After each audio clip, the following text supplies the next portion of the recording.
Welcome back, everybody, to your favorite wrestling podcast, the Monday Night Wave. We're in episode 8, and it is your boy, one of your co-hosts, one of your hosts, Jay, aka the producer, aka the wrestling lover, aka Mr. Money in the Bank. Anywho, as usual, we're gonna pass it off to my partner here. Go ahead and take it away. Welcome, everybody, and happy 316 day. Can I get a hell yeah? Oh, thank you. All right. And speaking of that, it's your boy, your mother's favorite heel, the wild card, the king of gorgeous. It is Hero. And Loneston 316, I got a question for you, brother. Go ahead. Yeah. What you got? What do you want to pod about? Ooh, actually, before you get into the question, can I set some ambiance real quick? Go ahead, do you? All right. I'm just gonna be some background music. All right.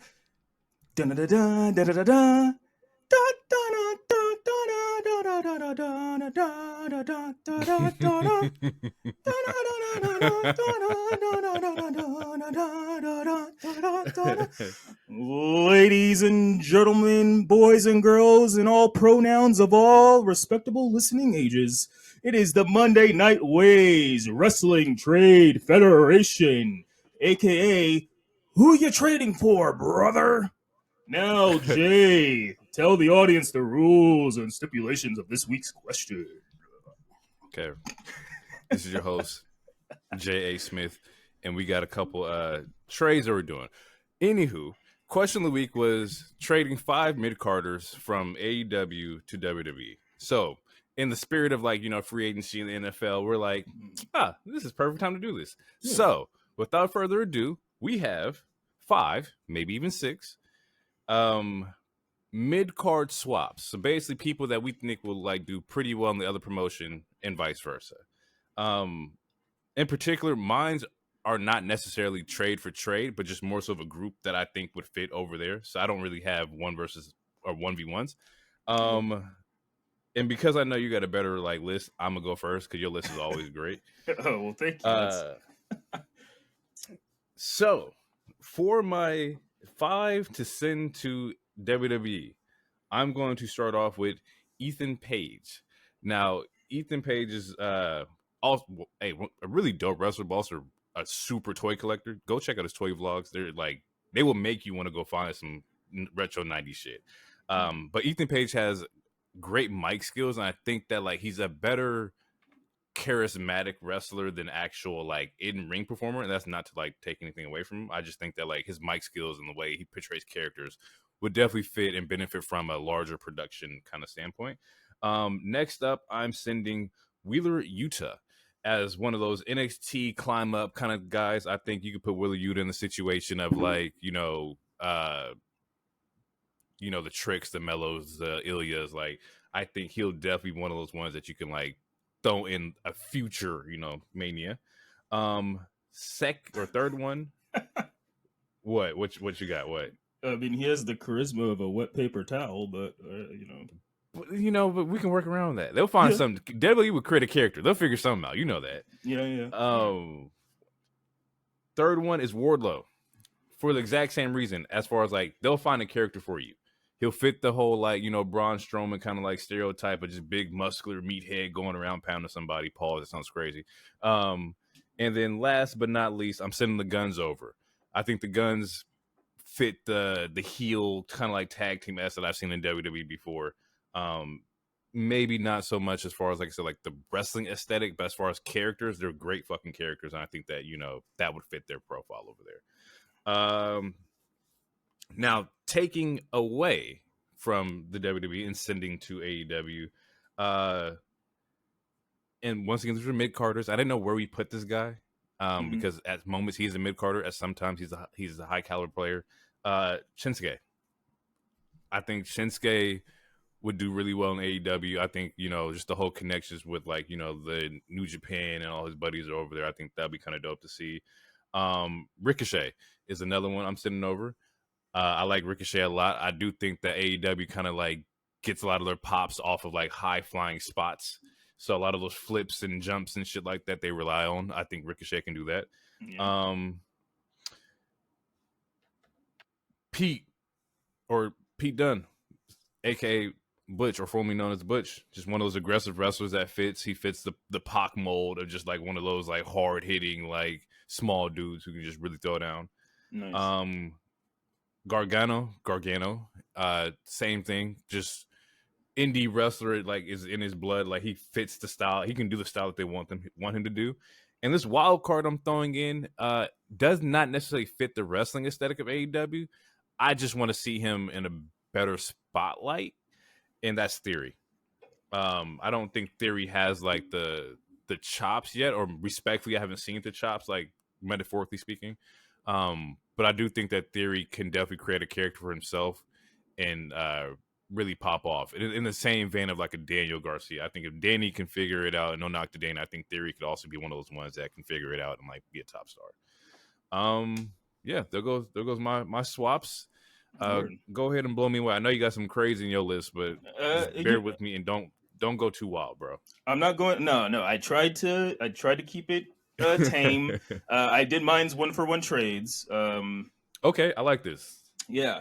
All right. So, man, I wish I would have got everyone's height and weight. I would have really went out with this character. So for my first trade, I'm gonna go Konosuke, my boy Take. I'm trading the Alpha. Suit. Yep. And I'm swapping him with Apollo Crews. I think that's a good trade. They're both buff. Apollo Crews can do athletic shit. Also, he can do flips. He can lift people. I think that's a fair trade. Yeah, so I'm gonna take Konosuke. Scamming. I'm not scamming. I think that's a fair trade. Scamming. Apollo is scamming over here. Apollo doesn't do much, and his mic skills isn't the great. I mean, his Nigerian character was the best mic stuff, but like we talk about, promos aren't super heavy needed on that brand. So, and he has the physique, and they could just use another black guy. I mean, why not? It's fleecing. I think that's a fair trade. I got this Chick-fil-A, but I'll give you this chicken sandwich from PPS. Okay, which one's the chicken sandwich from PPS? You call it Apollo in this situation, Apollo. I don't like first. I don't like. I should have picked a better analogy. I don't like comparing black men to chicken sandwiches. But in this situation. Cruz is the one that you definitely fleecing, but come on, keep going. I want to hear more. Oh man, I don't think I'm fleecing. All right, so for the second one, I'm trading Will Hobbs. Okay, and this is for Will Hobbs. I'm saying you proverbially. I would give you Eric, the Viking Raider. You can take Valhalla with him, and honestly, I would even throw in Luke Gallows for free. And I'll take that. Those three, and I want Will Hobbs. All right, yeah, I'll take that. We can work that out, and it works because now you guys got Apollo Crews, so you still have a big black Jack guy. It works out. Okay, for my third pick, I will trade Daniel Garcia for JD McBighead. He's good on the mic. He's better on the mic than Daniel, and he's better in the ring than Daniel, in my opinion. And I think he would be a good addition to them. And then we send Daniel. He can get his craft up, and if he wants to return, he can return. But I think that's a fair trade. I like that one too. I'll take that. I'll take that. And with the ladies, I'm going to go Chris Statlander for Nikki Cross. Now, hear me out. Here we go. We was doing so well. We was on the same page. Nikki is good on the mic. She is suitable in the ring. She is a Money in the Bank winner. She is a women's champion, and she's like a 2-3-time WWE tag champion. I think it is a fair trade to switch the former alien with the former superhero crazy lady. Actually, you know what? If I get the insanity, like the insane Nikki, I'm good with that. We can do that. Don't give me superhero Nikki, but if I get the crazy one that was feared, we can work that out. Yeah. Okay. Cool. And for my last one, my honorable mention, because I need my boy back. I will trade Malachi Black for Sheamus. Okay. And I think That's where we hang up the phone. no. Sheamus is a multi-time world champion. No, Sheamus is a banger. Don't get it twisted. Sheamus is solid, but and he could put on bangers. Give me I want Malachi banger back. after banger after banger. Yeah, I feel Free my man's. We trading. I'm a counter. I want Drew. Drew for Malachi. Oh hell no.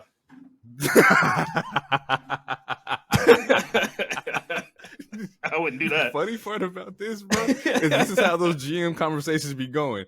It's two dudes just trying to fleece each other, and then like somebody's like, "Hell no, I ain't doing that shit," and just hang up the phone. This is exactly how the GMs work. This is funny. I really wish wrestling could do trades like this, just so those conversations could be had. Because it's like, it's like, oh man, I want Roman. I'm like, you have to give me half your roster for Roman, my nigga. Like, what are we talking about? Shit like that. But you want Roman? Give me half your TV rights. Yeah, no, I need. Yeah, I want the royalties from Woo Wings. I want. Tony, I need fucking season tickets to the games. Like, what, you want Roman? We got to throw something else up in here. Mm-hmm. Nah, that's funny. That also should be a skit. Like, we should do that. We should plan that offline and like figure out some kind of skit because that's fucking funny. All right, but hell yeah. All right, well, let's get into the news. You want to? Okay. We'll just start off somber real quick. Get it out the way. For sure. So it was reported yesterday, as in Friday, if not late Thursday, that Angelo Dawkins, his mother passed away. I'm not sure from what, but got to send our condolences to the Dawkins. Definitely send our condolences over there for sure, man. That's tragic. Yeah, and Jay Lethal, another guy, he lost his mother the other week as well. It sucks.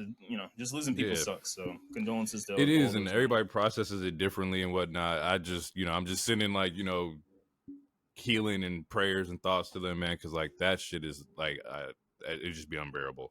Yeah. All right. All right. Sides out of the way, you guys.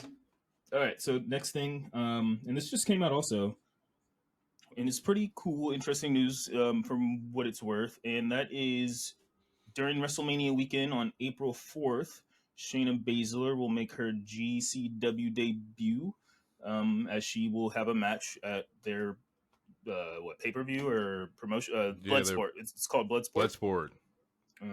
So that's cool. That's a random partnership that no one saw coming. GCW's kind of stinky, but they do still. I mean, just like every promotion, there's talent, and there's talent in every promotion. There is. Yeah, and it's just cool to see WWE working. Like, I mean, it started the other year, like when Shinsuke was able to fight with Muda.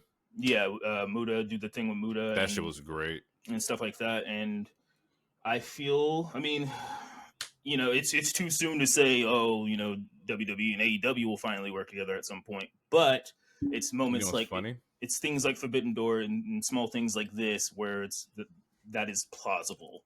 I'm gonna go out and say the Tony effect is working. I'm glad like this has opened up. I think that like had we not had AEW, I don't think this would have happened. It may have happened, but I think that with like Forbidden Door and people going to CMLL, like it's just open up wrestling to where like at any given moment anybody can pop up anywhere. Yeah. What's also kind of crazy. Go ahead, my bad. No, I was gonna say also Vince being gone helped. I would say both those things. But yeah, heavily. Vince would have never really truly allowed. Hell no, Vince is nah. But the funny part about it, to where you were like, the AEW WWE crossover, it's not gonna. It should happen. I think it should happen, but I don't know if it will happen. But however, for this pay per view in particular, there is AEW talent also like booked on this pay per view. So you're gonna have AEW talent working with, or in the same arena as WWE talent, working this GCW event in Philadelphia the weekend of WrestleMania, which is fucking amazing. Like, if you love wrestling, it's the best time to get in, bro. This is great. Yeah, and they're all going to be at Wale Mania either, and we you talked about it on one of the episodes, but all that tribalism shit, that's mostly besides TK internet shit. But yeah, that's all just internet random people who don't leave their basements and are people who want to be influencers and all this shit. Like, all those wrestlers are friends. A picture of Swerve and Carmelo just came out today. Yep, I And saw that. I love that shit. yeah, no, I liked it too because Swerve. One of the reasons I didn't like Swerve was because he was a couple years ago he was sneak dissing on Carmelo and a couple other black athletes. But seeing them together in a pic, I'm like, okay, cool. That's all good shit. And we talked about Ricky Starks being in the dungeon with Natalie, and just shit like that. Yeah, just shit like that. So all these wrestlers are friends. Even Bailey, Trent, Tamina watching the Mercedes Mone debut, like they were there. Like Naomi was there too. Yeah, like bro, like they all friends, bro. Like the only people picking up on this weird beef shit is the internet community, the internet wrestling community. Like these people, the journalists, the fake journalists, all that other shit. And that's the thing, like, if, I don't know, push come to shove, bro, I think, like, especially if our brand grows to where I hope it does, I just for us to remain as neutral as possible would be solid. That'd be kind of cool. Absolutely. One thing I want to pull from, like, the news is that I believe it came out that Bray is not planned to be in the Hall of Fame this year. And I wanted to get your thoughts on how do you feel about, like, Bray Wyatt not being inducted? I'm fine with it. Only because his family's being inducted. Like WWE, they're still sending all the merchandise money and stuff to the family. He's going to be in the Hall of Fame. It doesn't have to be absolutely. It doesn't have to be the same year. So I think we're fine. I don't think it's one of the. It's one of my, just relax, you guys. It doesn't have to happen immediately this year. It could be next year. Maybe they felt like it was too soon. Maybe that's why they didn't want to do it right now. But no, he's going to be there. So yeah, I'm fine with it. Yeah, I think that, like, you would want, like, your family to do the intro, right? And I think it's just also it's way too soon. I think, like you said, he will be in it, of course. But you gotta let people process, the grieving, how they want to process, and that doesn't take a year. Sometimes that takes years. Sometimes it's not at all. So, like, just let the family go through what they want, man. Like, I'm pretty sure WWE approached them with the idea, and they probably have their reasons for not pushing through, the family at least. So yeah, just hold off. It's gonna happen, and we'll definitely get the Firefly Funhouse in the Hall of Fame. Yeah, no, if not next year, he will probably be in the year after that. I think within the next 2 years, he will be in. There's no rule saying you got to put someone in there immediately. Nah, and yeah, we all know the real ones know. Yeah, it's fine. Yeah. Let's see what else we got in the news. Came out that Darby Allin broke his foot. Oh yeah. In this last match against Jay White, thus postponing his Mount Everest trip. Divine intervention, bro. Like, there's no way that, like, I would not take that as a sign to where, like, I'm supposed to climb this mountain. In my last match before I go off on this vacation, I break my foot. I'm not climbing that mountain. This was happening. This happened on purpose.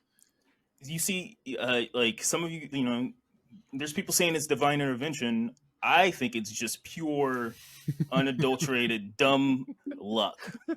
Because if he didn't wrestle like a fucking moron, he wouldn't have gotten hurt. Thus, he could have went on that trip. The man did a coffin drop onto the hardest part of the ring with nobody there. And then you got it all 2.5 days before that, he jumped 15 feet off of a fucking ladder into tempered plated glass. Nah, you got it all wrong, man. Now, God told him to do that coffin drop on nobody. That's what God said. Go ahead, my son. No, Darby. Nobody's gonna be there. We're not gonna catch you. And you know what really pisses me off? DT, which, by the way, his name is David now. I don't know if you knew this or not, but he apparently has David? Apparently he has some French, Portuguese ancestry. We gotta delve into that. David sound like somebody in the traps talking about COVID. That mean, what do you got, David? Like, no, it's David. Yeah. I'm gonna talk to him about that. That's funny. Yeah. It's wild. We got to talk about it. But yeah, so apparently he sent it to me last night.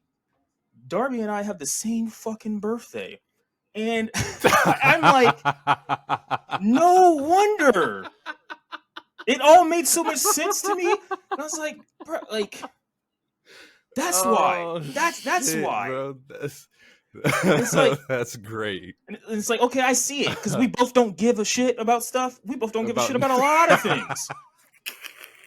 But see, I try not to give a shit about things like that stress me out. He just doesn't give a shit about life. Oh shit, bro. That's funny.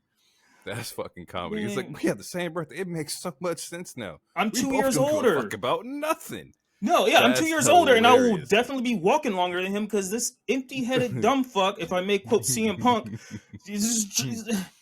uh, whether it's intervention, whether it's luck, man, I was fully Whatever the convinced case that may be. yeah, whatever the case may be, I was fully convinced we were seeing most likely his last match ever. Not to give him the short end, but Mount Everest is a very hard climb. People die. Yeah, So and I don't. Yeah, I definitely wouldn't. I don't want to report that at all, man. Like that'd be fucking terrible. no, that would be fucking sad. And it's like, And I just think a lot of people want Darby to like take better care of himself, but the thing is, like, you can't force somebody to take better care of themselves. They just have to do it.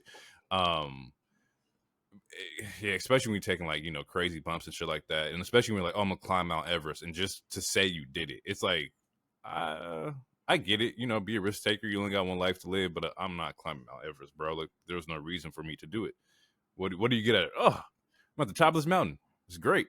I can't breathe, and it's cold as shit.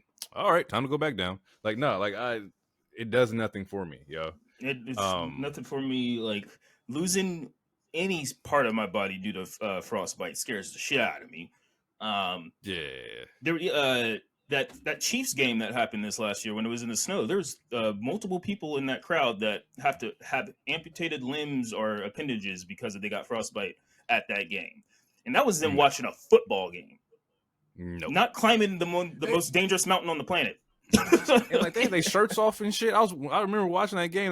They got their shirts off, throwing their fucking shirts in the air. I'm like, bro, this gotta be the dumbest way to like, because nobody's gonna care, bro. Like, what happened to you? Oh, I lost my toes at that Chiefs game. Was it worth it? I mean, they won a Super Bowl. It's like, nah, bro, fuck all that. Let me keep on my toes. Yeah, for real. I mean, that Super Bowl win's not going to give you your toes back. But yeah, anyway.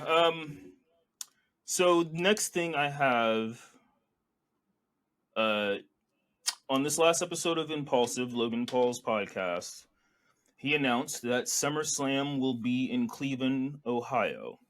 And the first thing that popped in my mind was, you like it? You think Cleveland's cool? I never heard anyone say I'm going to go to Cleveland on vacation. What's so good about Cleveland? Joaquin Noah. Yeah, I was like, that's definitely. I heard that before. Yeah, that's definitely. Shout out though to them. That's a cool get. The thing, it's the Midwest. It's like it fits like Detroit, the whole Cleveland thing. Like they're really close in like proximity. So I mean, maybe not even like that close, but they're in the same area, same region. So it makes sense. What I didn't like was the font was similar to like last year's SummerSlam. Like, give me a different theme. Like this whole Fast and Furious shit, bro. Like, what happened to like the SummerSlam commercial where they had the barbecue and shit like that? Give me something that feels like summer. Yeah, it's supposed to be the biggest party of the summer. Yeah. That used to be like the hashtag or the tagline forever. I think hopefully we get a Miz appearance too. That's where Miz is from. So I would definitely love to see Miz. Gargano too. Yeah. Pull out the superstars from Cleveland. Yeah, bring Cutter in there. Yeah. Kid Cudi. Oh, I don't know. I take that. Kid Cudi doing the theme song or doing like they're having the song for SummerSlam, or have LeBron show up. I'll take just that. anybody. Just bring everybody from Cleveland. Just can't be that many people. Good fucking God. Hey yo, I want to go to Cleveland. So I just want to travel. So like, please don't jump me when I go off the airport because what this nigga say. Like, all right, I'm just here to have a good time. So now, whatever you see, Cleveland? He won't. See, look. Hey, this is where him and Darby got that shit in common. They want the danger. Don't come to me with the danger. I just want to be here for fun, bro. I'm sure it's a beautiful place during the right season. Absolutely, because wintertime Midwest also is a no-go for me. No. And then do you have Outside any? of that, I think that was about it. There Oh, was oh, like wait, the wait. whole. There Go ahead. I do have something breaking actually. Um, What you got? I should have started off with this as well because this is actually kind of sad. Get your tissues out, guys. So, in a recent interview, John Cena says, and I quote, "I'm living a lie. I'm living a whole lie. I think I am visible. I think people can see me." Um, and he's right. And I watched this prototype gain become a thug and then somehow gain his PhD, Jesus. And then he became Super Cena, and now he's just an actor He's just an actor. with normal seeing ability, very visible man. Good Kayfabe God. is dead, man. No, no, that was a joke. Yeah, no, I have nothing This else. guy's killing me. Funny thing about the whole thugonomics scene too, that scene was hard. Yeah, some Oh of the yeah, cleanest jerseys. I remember I was in middle school. I was like, man, I want that jersey. This motherfucker coming out every week with something fresh. That's just not cheap either. no. And especially back then, 'cause I know he's paying that shit out of his pocket. He did not have John Cena money back in 2003, 2004. Uh, I got quick ones or just like quick little announcements that I've seen. So like there was the whole Max Caster Shelton Benjamin interaction. And just one of Oh those dudes where like just I don't know if yeah, he like I I think saw he's just that. always in character. Is he though? Um, Because it seemed like the way it was trending, it seemed like people was like, this thing is having a meltdown. but there was a couple of tweets. I didn't see those tweets. I just saw like him talking about Shelton. But I did see like people reacting to like something that Max has said, and I just stay away from that. 'Cause typically in my head, I think Max is trolling. Uh, but there was a tweet that came out that Shelton was interested in going to AEW, which I love because I think Shelton Benjamin is a phenomenal wrestler, one of those fucking black wrestling pillars to me. Yeah, Um, and great in the ring. and absolutely amazing in the ring. He had came out and said that AEW may have been interested. He may be interested in AEW XYZ. Max says we don't want him, and then our boy Keith Lee, not the food review, was like, my advice would be to make use of the word I, since you and I both know you don't speak for we. But since you have a problem with that, we now have a problem. Keep this in mind moving forward, sir. Now, no, you don't want to be beefing with Keith Lee. That's a big man. Like, stay away from all that. I say all that to say, I would love to see Shelton Benjamin in AEW.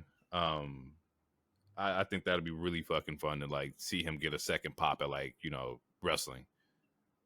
Yeah, it would be cool, and he's a vet. Not that never mind. I don't always have to be Go a ahead. No, heel. no, speak. No, Speak no, your no, mind. This is a no. safe place. Go ahead, speak your Well, I was mind. going to say that them young guys there, they don't usually listen to anyone there, as far as like the veterans. But anyway, I think Shelton would be a good addition. I think it's better than going to Impact. He doesn't need to go to Impact. Yeah. But if they gave him money, I'm fine with that too. Yeah, for sure. Go ahead, pay my boy. He Yeah, deserves all the pay. Go ahead, pay him. yeah. Uh, Or I wouldn't be mad if he just like just held out for a while and then maybe just have him. Maybe they'll re-sign him, or something. I know it I really just depends on think what he when wants to like you do. sign people like that's also true. Like, but the thing is, like, I think AEW just offers better like just scheduling with like home life to where like you don't have to do all these live shows, and they do a shit ton of fucking live shows a year. Oh yeah, Um, so maybe like as you get older, you're like, man, I want to spend time with my family, that whole thing. Either way, glad to see he's back in the mix somewhere. Hopefully he lands anywhere. I will always be a fan of Shelton Benjamin.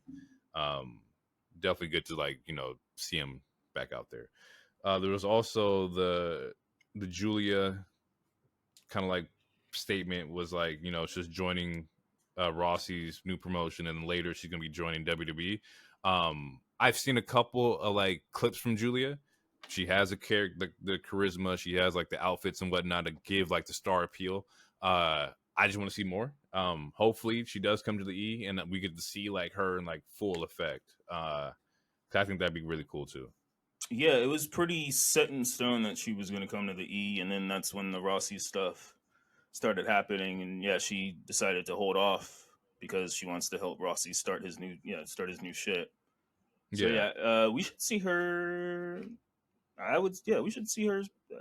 If I had to guess, I don't know, maybe like July, something. You think so? You think that soon? I mean, I don't know how long it's going to start to take for this new promotion or anything. Is that one that you would send to NXT, or would you jump her to main roster? No, NXT, Okay. because she also needs um, yes, NXT, just because again she's a foreign talent. Not that she needs to learn English, but you know, it helps to practice it. Just like we're talking about Okada, you don't want to bring a foreign talent in and then immediately just have them start going around the whole entire planet. You should want them to get settled in, like let them buy a house real quick or rent a house, you know, let them get settled in into America, because to my knowledge she's only been to America a handful of times. Okay. So yeah, no, I would go to, if Okada can debut on Collision, anybody can go to NXT, and I just need that to be stated because people were like up in arms like by the possibility that Okada would even breathe on NXT, but this man can debut on Collision. Well, it's surprising that his English and his promos, albeit they were very short, they're not bad. Like No, he was able to conversate and be in the mix of the promos with the Young Bucks and whatnot. So yeah, I just want to know why does how come we don't see more get the Dom treatment where they just get dropped off into main roster? I don't know, nepotism. Um, I mean, Dom came in at a weird time too, where it was pandemic, so they kind of was just trying shit. Um, Okay. I feel like that was part of it. Like the because yeah, I want to say his first match was during the warehouse when they were in the just a no audience thing. So I feel like that was part of it also. That could be it too. Yeah. Just yeah. You might be right with that. Okay. But I I'll feel like settle with that. That sounds good. yeah, I feel like for sure with foreign talent, I truly believe in, just fuck the learning English part. I truly believe that it's best just to like have them be somewhere stationary for at least 2 months so that they can get accustomed to shit. Like there's some people who And you never think drove on the right side, and I don't mean right as in as it's right, but on the right side of the street. There's people that never you know went to a fucking Popeyes or some shit. Like you gotta you gotta get accustomed to America. Like they like you gotta you don't want to just hire a person and then instantly they're living out their suitcase. They can't even rent their and apartment yet, and shit like that. do you think that because of Andrade's history with the WWE and then going to AEW and then back to WWE that he's was more experienced now to where he did need to go to NXT, he can just come to the main roster? Yeah, because Was that he already did his NXT run and he had a main roster run, and then yeah, he went to the AEW. But yeah, no, I mean Triple H, he's just more experienced? he's more experienced, and Triple H already knew him and because Triple H hired him in the first place, in his original NXT run.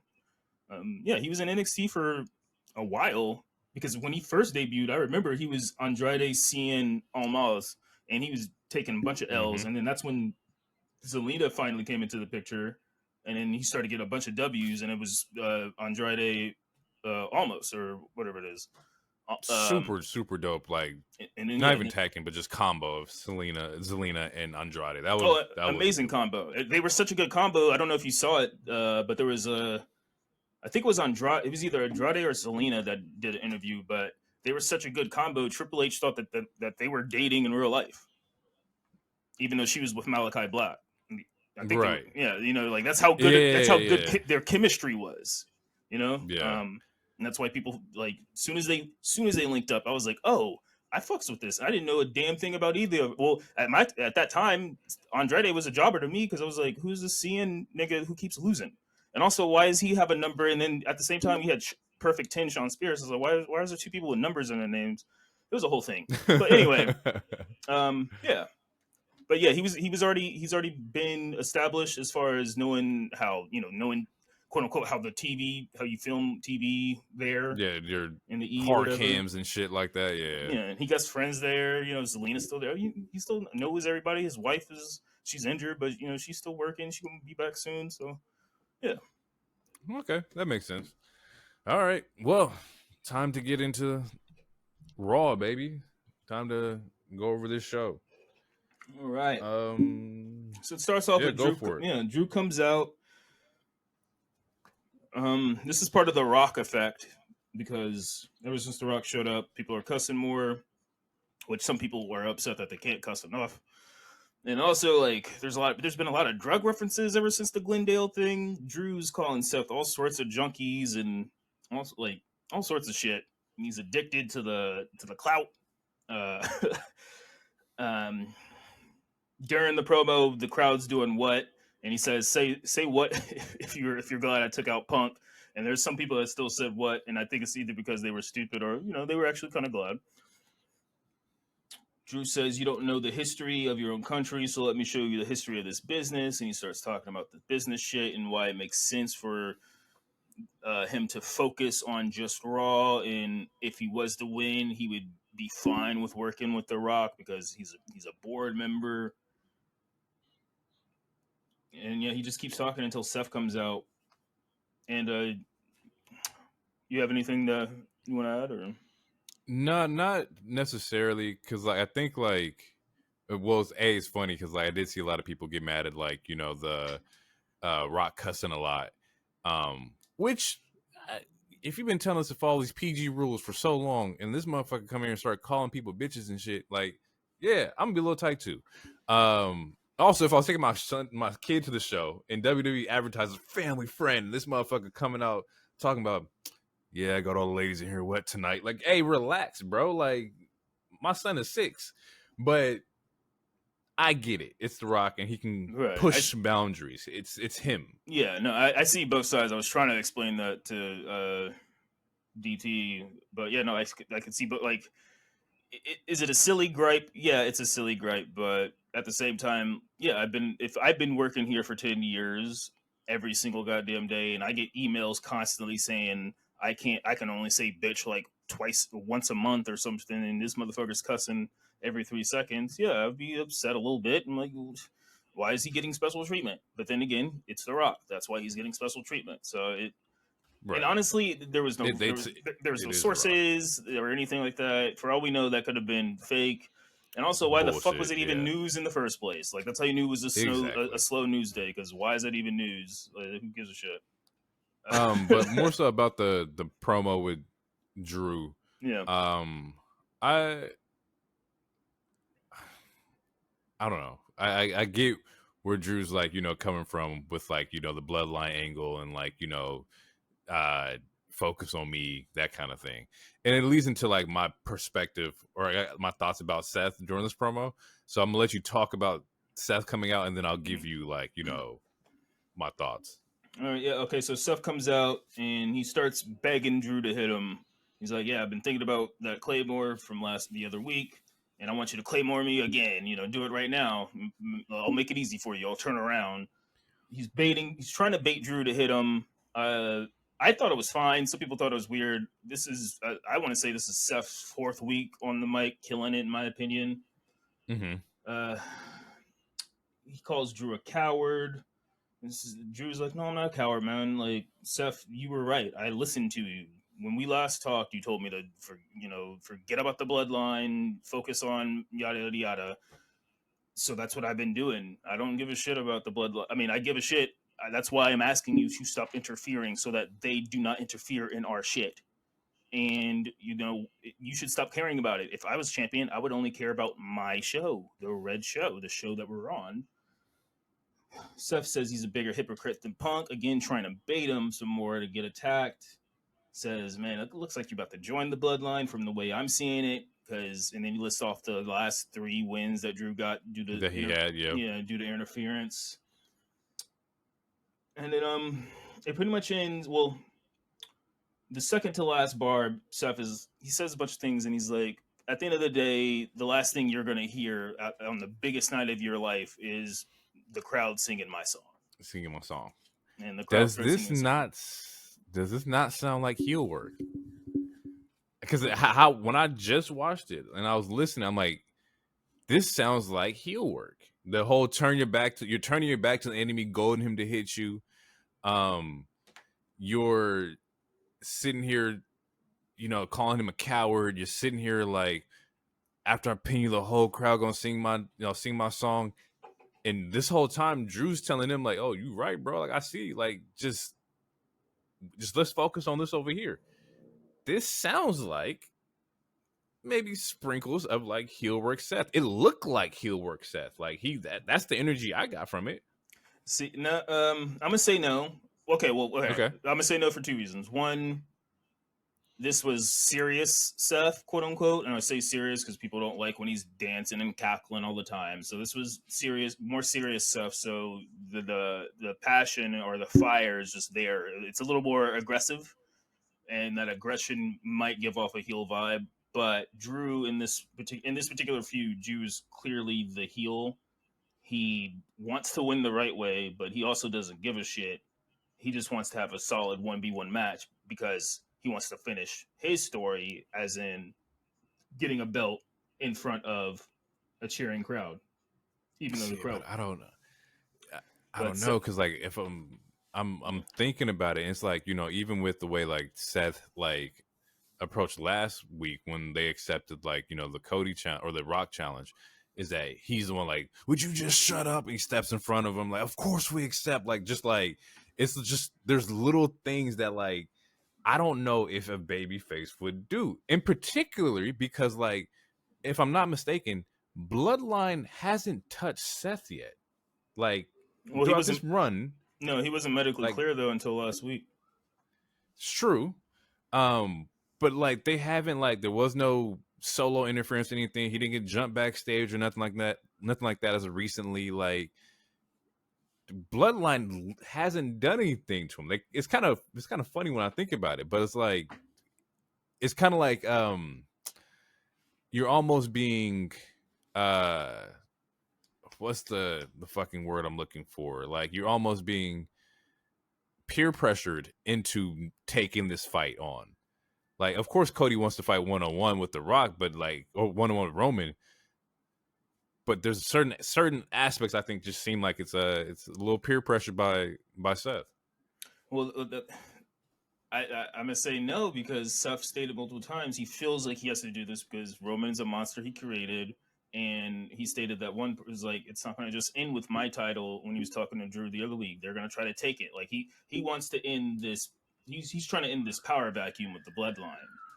I mean, could it? I mean, there's still weeks it could turn, but I just think he's being a little. He's week to week. He's just getting a little more serious and less cackly and dancing, and it's just we're seeing more fire from him, and he's being passionate. It's just And as far as the Rock thing went, or last week, he had to do that because Rock kept fucking talking too goddamn much, and time was running out. it's true, He's like, and that may be like what it is, but like I don't know. Then like why if you have this issue with Roman and you have like this whole like angle where you just cannot stand him, you hate the bloodline, then why don't you just settle it? Why don't Seth settle it? This is me just speaking hypothetically. I'm not looking for an answer here. But it's like you could settle this beef, but it's like, oh, you couldn't because Roman beat you. So now it's like, all right, well, fuck it. I'm gonna get somebody else. I'm gonna use your time for you to like take out my biggest foe, which is Roman. I can't stand Roman. I can't beat him, but I'm gonna back you so that you can beat him. Therefore, I get what I want in the end. That's just kind of like how I look at it and how I see it. But that's just me speculating. That's just me going off on tangents. it could play out that way, but yeah, I mean, even if it did play out that way, Seth is still helping him until Cody wins in that scenario. It's like you can be a baby face like to the public, but your intentions behind it could be definitely heel intentions. But either way, I'm glad that like we can have this conversation about this kind of shit because it still means that the story is like fresh and there's multiple possibilities of shit that could happen with it. If this story was dead to me, I wouldn't have anything. But No, I'm glad that like that's where we're still invested at least. Yeah. I mean, I'm invested in parts of it. I can tell you where I'm not. But I got some shit that I would like. I got stuff I want to say on SmackDown, but like as of right now, yeah. yes. All right, yeah. Last part, real quick, before we go to the next segment. Drew's walking away. Seth is like, man, out of all the things I'm worried, out of all the things I'm worried about, my back, The Rock, Roman, yada yada yada, taxes. You're the very bottom of the list, And then it baits Drew, but he still doesn't attack. And then after that is when we get our first match, and it's Becky versus Liv. Cole states it's the first time in 2 years, and they on this show they did it a couple times, and they do it on SmackDown too. But again, it goes to the continuity of their writing and paying attention to during the street fight with Dude, they were like, yeah, this feud has been going on for 5 years, and I had to, or 4 years, or whatever. Right. And I had to think about it, and yeah, so last time Becky and Liv fought 1v1 was 2 years ago, and that's when Becky had the belt and she was heel. That was that's when she took it from Bianca. So yeah, that was 2 years ago, and it's like, oh shit, yeah, that has been a while. And also they noted that it's the 7th consecutive TV sellout, which is dope for business. That is solid. Yeah, it's a cool ass thing. Before we get into the Becky, there was just a small part about the Drew Seth promo real quick. Was that as you said, he said Drew was on the bottom of Seth's list. There's so much more he has to worry about besides Drew, and it was Drew walking away. That felt weird to me, especially coming from the aspect of Drew was fucking with Sami, he was fucking with Jimmy or Jay. Drew been being a menace for 3 or 4 weeks. We've been talking about it, and at this moment he didn't want to attack. He didn't want to take advantage of any of this. Of course, you go into Mania, you want your opponent to be all right. He's a little beat up, so I can have an easier match. But for some reason, Drew's just walking away. Well, okay. So besides being spicy on Twitter, ever since the slow build to this heel turn, ever since Jay went to Raw, he's probably only attacked or snuck attack someone 3 times, and I want to say Seth was twice, 2 of those. So, when we were talking about the other week, and I was like, he's kind of the righteous heel, where it's he doesn't give a shit. He'll down talk you, he'll berate you, but there's a part of him that wants to win the right way, and it's because, and man, after this Mania, I never want to hear the word story again. We've got to figure out something else for this. But for his particular character, for his arc, his character arc, it's he's been, he was upset that he got cheated out of stuff. He wants to relive what happened at what should have happened the Mania that he won. It should have been in a room full of people, or in an arena full of people, not in some damn warehouse. And he wants to get that moment, and he wants to do it the right way. Sounds like a baby face moment. I want my moment in front of the crowd for fans to cheer me on. That sounds like some hero shit, right? And that's what makes the character complex, because it's not the typical black and white heel baby face thing. Yeah. Where it's he is still a heel. He's still a heel, but he just wants to do it. He wants to beat you healthy. Just so so that way there's no excuses. No, there's zero excuse. Your back was fine, my nigga. I never attacked you. I beat you 1v1 100%. There was no handicap, for lack of a better term. You were not nerfed. If this was Smash Brothers, we both started at 0%. 0% one stock, baby. Yeah, that's what he wants. And that's what he's trying to convey, and you see him wanting to, because he attacked Seth before. He attacked Seth last week, and he attacked Seth a couple months ago, before their second title match. He attacked Seth after a Sammy or Cody had to save him or whatever. But yeah, he's attacked people, but he's slowly. Yeah, he's not full. I'm evil, but it's yeah, that's kind of why he's a chaotic good. There's this thing in RPGs where they give you different little he's a chaotic good. Honestly, or just a chaotic neutral, if anything. Yeah. I would say that makes sense. I would say he's chaotic neutral. He's chaotic neutral. Yeah. That's a good Yeah, so it jumps into like the Becky like Liv match, right? And I was watching this match, and I was honestly expecting some kind of interference based on how like this shit was going for the past 3 weeks. I was like, somebody's gonna fucking pop out. Um, Yeah, I did but not expect that. I mean, I it was a expected the same cool thing. it was a good match. I like that was a cool, solid match. The thing that just got me is that like we know that Becky's on this run of where she's not losing, so it's like the matches have to be a little bit more interesting because I know she's not going to lose. Right. And that may sound kind of fucked up, but it's like if I know the outcome, at least make the match like Right, you have to make it good. believable. Yeah, like Yeah. and that's how I felt. Like, for example, when we were talking about Elimination Chamber, like I pretty much predicted every single outcome, but that didn't mean the show wasn't enjoyable. If the wrestling is still good, Exactly. like people rewatch the same movies, you know the story, but you're rewatching it for a fucking reason. Like, it's a good story, and like you're invested in the characters of that story, and yada yada yada. So Right. yeah, if the wrestling is good and the storytelling is good, knowing the outcome of the match it doesn't take away fully from anything.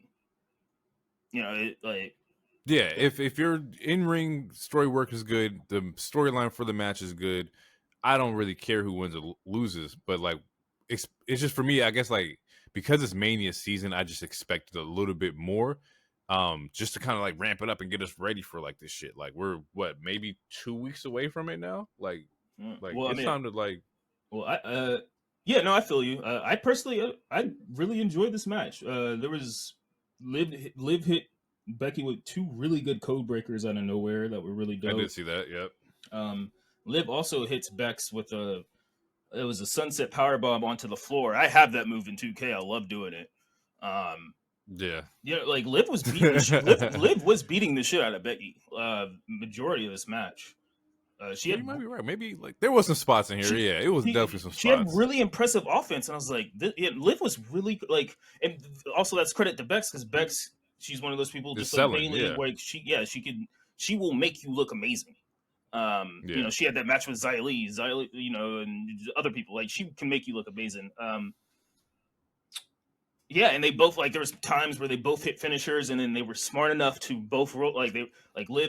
Roll out. Yeah, they roll out Yeah. the ring. Like, yeah, during one of the code breakers. I think it was in Oblivion. Becky somehow was able to get out the ring, and you could just like see Liv was like, "What the fuck? Oh god!" And then the same thing happened, vice versa, when Becky hit her with a manhandle slam, and then Liv was Yeah, and she just rolls out. just perfectly rolled out, and it's like you could there's see good the storytelling there. Yeah, it was two faces who are rivals. It's like it's like when Goku and Vegeta fight, but they're both good guys, but they're still fighting because they're rivals. Or like Naruto, early Sasuke type shit. It was like they're rivals right now. They want to hurt each other, but they don't want to like hurt each other. It's a competitive. You know, last we fighting to the fucking bell rings, and whoever wins, and that's why after the match, eventually spoiler, they try to give a handshake. But yeah, eventually Bex does hit her with a manhandle slam. She wins, and as Liv is walking out, she's on the ramp. Rhea comes out, and Liv is Mommy pop. Yeah, mommy pop, and Liv is yelling at Rhea, "I'm gonna take everything you have." And Rhea's like, "Yeah, I know you want to fuck, but I'm busy." That's the look. That's the vibe it was giving. I'll scissor you later. I got a promo to cut.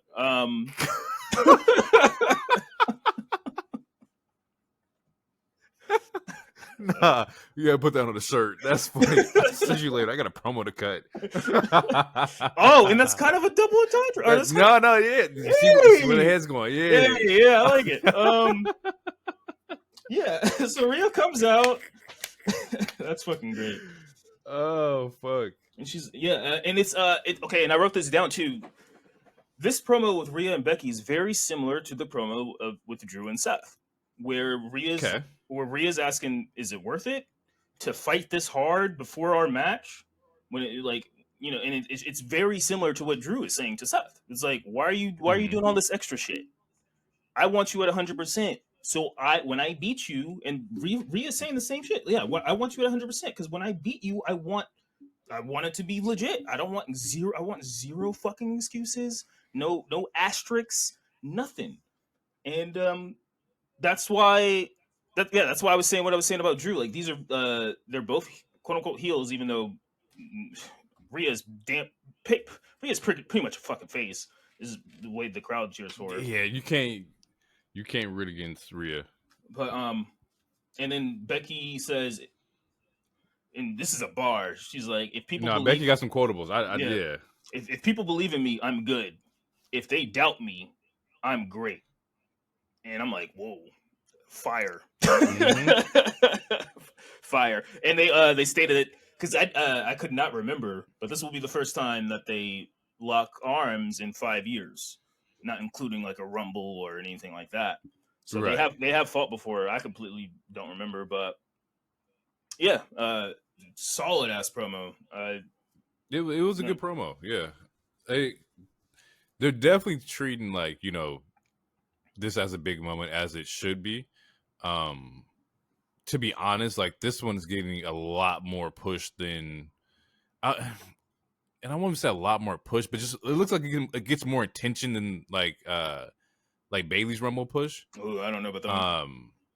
Well, like let me explain. Like I feel like because like SmackDown is SmackDown, we all know that's Rock and Roman. They have their big fucking moments and shit like that. I feel like there's more interaction with said champion and challenger than we have got with Bayley and in particular just Io. Yes, Damage Control has been interacting with Bayley. She has been in a Damage Control story, and Io is a part of Damage Control. I get that. But, I mean, like, one-on-one, we're in our face. Fuck the bullshit. Fuck the noise. Like, this is what it's about. We haven't had a singular, like, moment where, like, Io's, like, ready for the smoke, to where she is a champion. I'm not ducking it. I run the group, per se.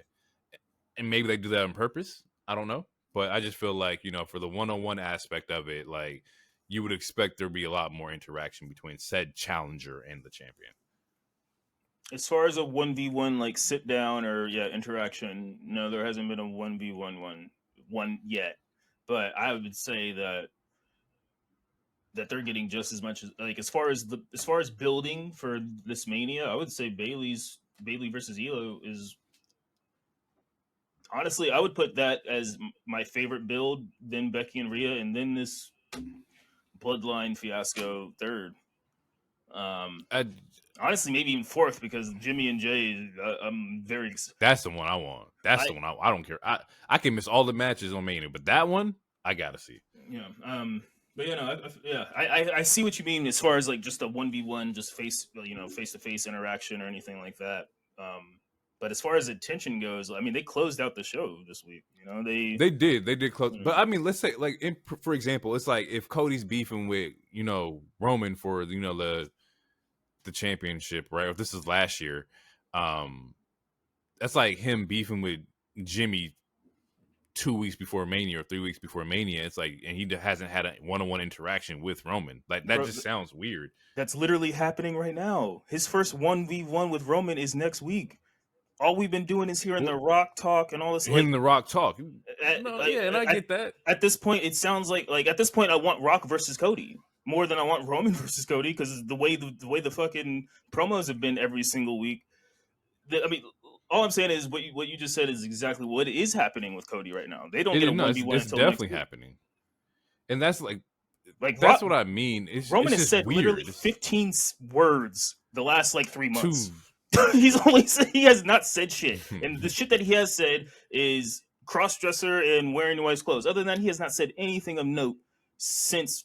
Are you dumb? You letting this guy talk for you? Like, it's just weird. Which they cut the crossdresser out on both of the video packages on Monday and Friday because it was fucking terrible. But yeah, man hasn't spoke a full sentence since December. No, point being is that you got to have interaction with challengers and like the champions. Like, yeah, absolutely, yeah. And just to show strength for your champion, like EO, I need like an EO promo. I need EO to go through and watch somebody. I know like next week she has like the match against Naomi, but I need that one to be like a showing of like I'm that person. Like stop fucking with me, kind of thing. Ooh, I feel like that's when Bianca finally might help. And see, that would fuck me up. But yeah, okay, so yeah, we get the promo from Becky. Right, so, get the great quotables, and then we finally get the announcement of what's going to happen with the tag team news. About fucking time. So they announce all this, and Pierce announced that there's going to be a tag team 6-pack ladder match with Finn and Priest, and then all the team. There'll be a tournament of teams to see who enter the 6-pack challenge, 6-pack ladder match. So my first initial thoughts when I saw that doing a 6-pack ladder match for the titles at Mania was, are they going to pull the bullshit where the belts get pulled like by 2 different teams? Because I know that like we want to separate them, but is it going to be one situation to where like, oh, Finn is pulling the red one and then Gargano's pulling the blue one and they both fall off and that's how it happens? Like, I deadass think that's gonna, honestly, at this point, that's the best way to handle it. Otherwise, a new team is gonna win and then we're gonna be in the same predicament, or like a new team wins and they just decide to split them up, and it's gonna be a wild finish to see. And that's gonna be, and you can't just have a new team win it and then split up, because it would make no sense story wise. Or similar to like when or what? Or you have both sets hanging up, right? And the match will continue when one set gets pulled. The match still goes on for the next set. Like, does that make any kind of sense? Like, you know how you have one belt hanging down, like you have 2 hanging down. That could work. I feel like I would be fine with that. They would have to clarify the rules and be like, all right, it's an elimination, first 2 to get a belt wins or something like that.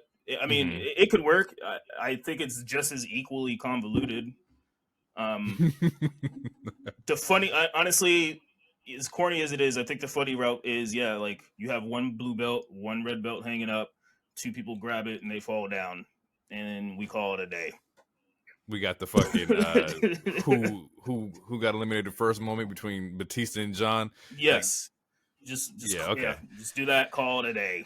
Okay, we got to split. I'm cool with that as long as we get them split, bro. I'm cool. Yeah, because I just feel like if someone wins it and they decide to, we're gonna split it, it's, I don't know. It's kind of, that to me that's the most corny route to go, because then why didn't any other team who won recently just decide to split it? It's like, why we do this now? Yeah, like you guys are the only ones who don't want the responsibility of carrying. I feel like that comedic route is probably the best route to go at this point. Yeah, or like they do the weird shit where like they just create a new set like tag team belts. Yeah, which just announce another one on the other show. Yeah, which they should have. Yeah. We get a Travis Scott appearance. He's at the show. There's a couple other celebrities at the show. Yep, because they were in Houston. Yep. I remember that. He's lit. And then after that, we get the ladies tag team. Ivory and Maxine versus Indy Hartwell and Candice LeRae. Wait. At least that's what I have now. Yeah. No, that's it. I was ahead. Yeah. It was fine. It was a short match and shit didn't get started. This was a promo match. Yeah, promo. Yeah. It's setting up. It's a match to set up something for. It's a setup. Yeah, it's a setup for sure. Yeah, so because she was like bullying her in the corner and shit. Like, Ivy, dead brother. It's like, huh? So Maxine and Indy were the legal people. Indy's on the ground. Maxine starts doing the reverse worm, and Candice rolls in the ring and shuts that shit down. And it kind of breaks the fourth wall a little bit, where she's like, "Are you serious? You are not doing that move on her. She is not taking that move." Like, that is ridiculous. You are an embarrassment. And yeah, she brings up the dead brother, and Maxine starts crying in the corner, and everyone on the internet, or most people on the internet, and my wife included, is like, she's like fucking 4'11". If you don't just beat her, why are you why are you getting bullied by this tiny ass Yeah. person when you like Yeah. 6 feet? But words hurt. I mean, words hurt. Shit. Yeah, when I saw it, I was like, this is it. The way it just happened was so like different. Like, it was, I'd never seen like a promo happen mid match. So much so to where like they put the camera in the corner of the ring too, so you knew it was a promo happening. And I was like, bro, what is this? I've never seen this before. It's a build for sure. They're trying to get Maxine looking strong, which I respect. I mean, they're just trying to get her a very interesting way, just more practice. And Candice LeRae is a better heel than she is a face, which is cool. Okay. I mean, yeah, if it gets them all ring people work, attach to heels too. Yeah. So like, like I said, I've had my thoughts about, or I've told my thoughts about Maxine, to where like I think she has the physique and the ability to become a good wrestler. So hopefully this pushes her in that direction. Yeah, as long as she keeps getting reps and she believes in herself, she will be a completely different wrestler next year's time. Absolutely, and it'll be completely fine. Judgment Day. There's a backstage segment. Judgment Day talked to the GMs about the ladder match. Finn's like, and another reason why I think that we're gonna get the goofy title swap or pull apart is because when Finn's talking to them, he specifically says we got to defend our 2 titles.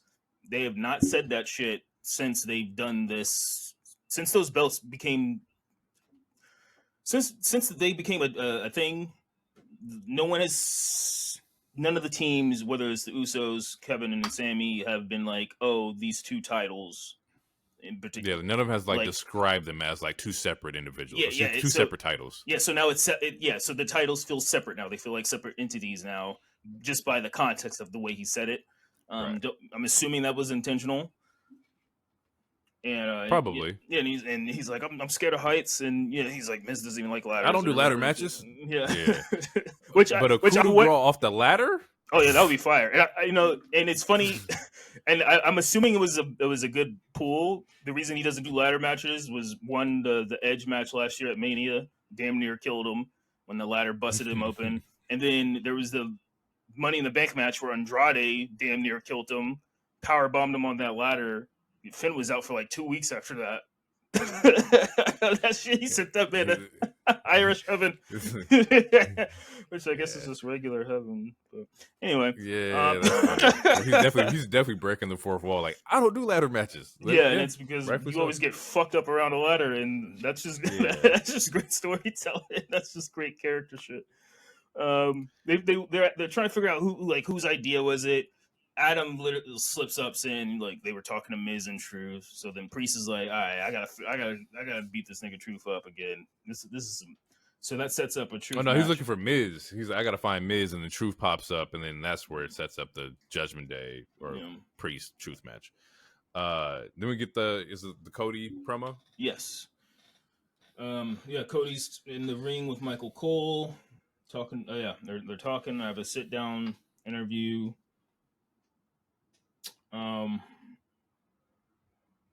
Cole hits him with what you want to talk about, which I thought was funny. Cole asked him why did you slap The Rock, and Cody's like, man, I didn't even know he was my boss. I don't even know if he is legitimately my boss, but it does feel good to slap your boss, doesn't it? Right? Or some shit like that, which reminds me of Stone Cold. He said he gave him a receipt. Yeah, which is just wrestling terminology for people that don't know, is a real stiff hit because you got hit stiff in the match before. Yeah. So yeah. And okay, so based off of what Cole says, I will give you some credence to where, again, we don't know what's happening, but if Seth did turn at some point, based off of what Cole just said, I can see it. But also I can see it going the other way. And what I mean by that is Cole kind of is instigating in a sense where he's like, man, can you even trust Seth? Like, Right. how can you trust him? Um, and he says something He else, and then he yeah, was saying people change, yeah, right? He was Cody naming says off people like change.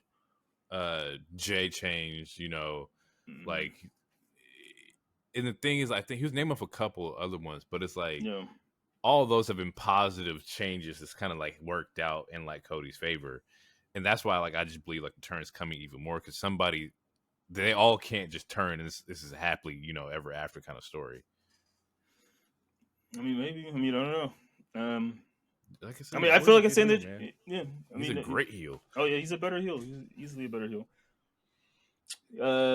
Then he says the story isn't even about me. It's something that got, it, you know, it, it was something Crazy that was emotional. small. Yeah, it was something that was small that grew into something that is bigger than him at this point because it's not just like the story isn't even about me anymore. He can't give the belt to his dad, but he could put the belt in his mom's hands. And he mentioned his, Michelle Rubio. yeah, and he mentions his beautiful wife. And he starts crying and getting in his acting bag. And I'm the only thing I gotta say to that, this is great shit. This is one of those things that this is what wrestling's about. I was emotionally invested in what he was saying. I was feeling the little heartstrings. Um, it's this is that is a promo. That's a good promo. Like that is a promo to me. Like Yeah, no, like it was a good promo. Like it was solid. Um because he's breaking down like, what it's about for him, which is like his family, to where he's mentioned his dad, he mentions his mom, he mentions the fans that believed in him, and then he mentions his wife. But it's funny, like one of the lines that he had said was that his number one fan was his wife, Brandy. Um the most beautiful woman who took a chance on him when he was wearing a goofy mask and taking RKO's every night. Like that's like just calling back to, just the Stardust era. yeah, Um and you just sticking by like, somebody through like the worst fucking times.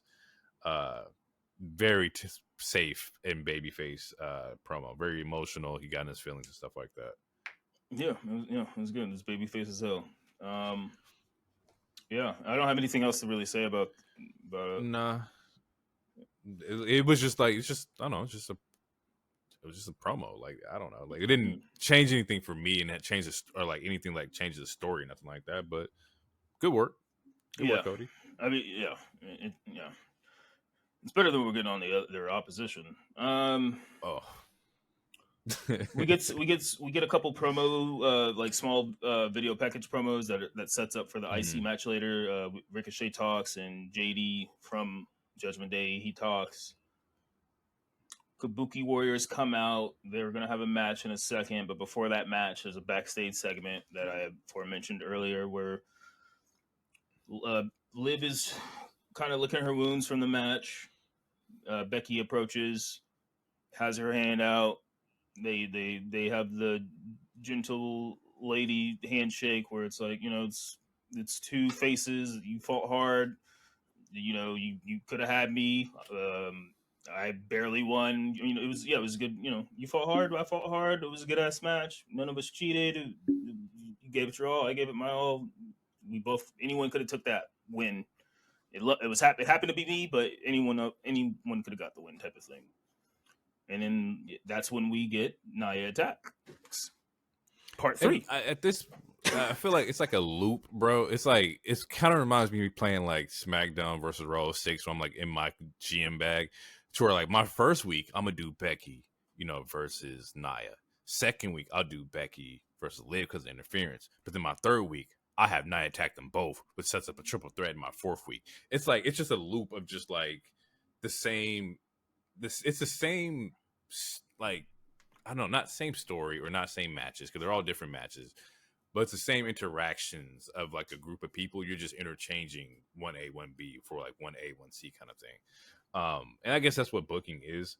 Yeah, Uh, storytelling. And what's it's probably going to happen, if I had to guess, uh, during this last women's standing match next week, Liv is probably going to help Becky, and that might set up Liv versus Nia for Mania if they give them a mhm. solo match. But that's a guess. I mean, I last week I guessed that Nia was going to interfere in a match, and she didn't. So we'll see. Maybe Becky gets a clean a clean win. But I feel like based off Nia attacking both of them 2 weeks in a row or whatever, I feel like Liv's going to be involved too. And with that, I also appreciate the fact that we're getting like a last woman standing match. Like, I think I said it in the pod a couple episodes back, or maybe last episode, that I just like stipulation matches, like, the I Quits, the First Bloods, like, I'm glad that we're doing that, like, because those are very important matches that have been a part of wrestling history. So yeah, definitely happy to see that. You can't just have a normalized match all the time, especially if you can't, especially if it's a blood feud where it's like and every promotion does it, but there will be moments where it's like we talked about it during the Swerve and Hangman, where it's like the second match was a death match. Where do you go from there? Yeah. You can't just go to you can't just go to a regular ass match, and fucking not in this new game, but the couple of the 2K video games, the last ones did that shit where it's like I'll be in a feud for a month doing some crazy shit, and then the blow off is a regular ass match. When last week I was just beating him with a fucking chair. Makes no sense. Yeah, you gotta go up. You up the stakes. You don't start off with like blowing your load completely, and then we'll just have a regular match. But right. but the first match we fought was on a helicopter. The first one, like nigga, what? Crazy. That should be the helicopter match. Should be the last match. You start in the ring, then you fight on the train, then you fight on the helicopter. There's levels to the shit. I definitely think Liv's probably gonna help out, especially in the situation that it's the last woman standing match and there isn't like no DQ and stuff like that in those matches. So this makes sense. Yeah. Okay. We'll see Nia get jump next week. Yeah, I would be, at least something like that. Probably an Oblivion out of nowhere or something, and then they stack his table on her or some shit. Something they always do something crazy with the big people. Put the table on her. It's like, come on, bro. Hey, put the table on that motherfucker. We could solve this with a chair shot, though. We ain't got to put a table on somebody. Hey, man, that's a big motherfucker. Brock Lesnar brought out a bulldozer for Roman Reigns. So which is still OD, bro. It was OD. The man can lift the ring by himself with his own arms. And he brought out a bulldozer with him. That shit is wild. So we get the second women's tag match. Kabuki Warriors versus Zoe and Shayna Baszler for the titles.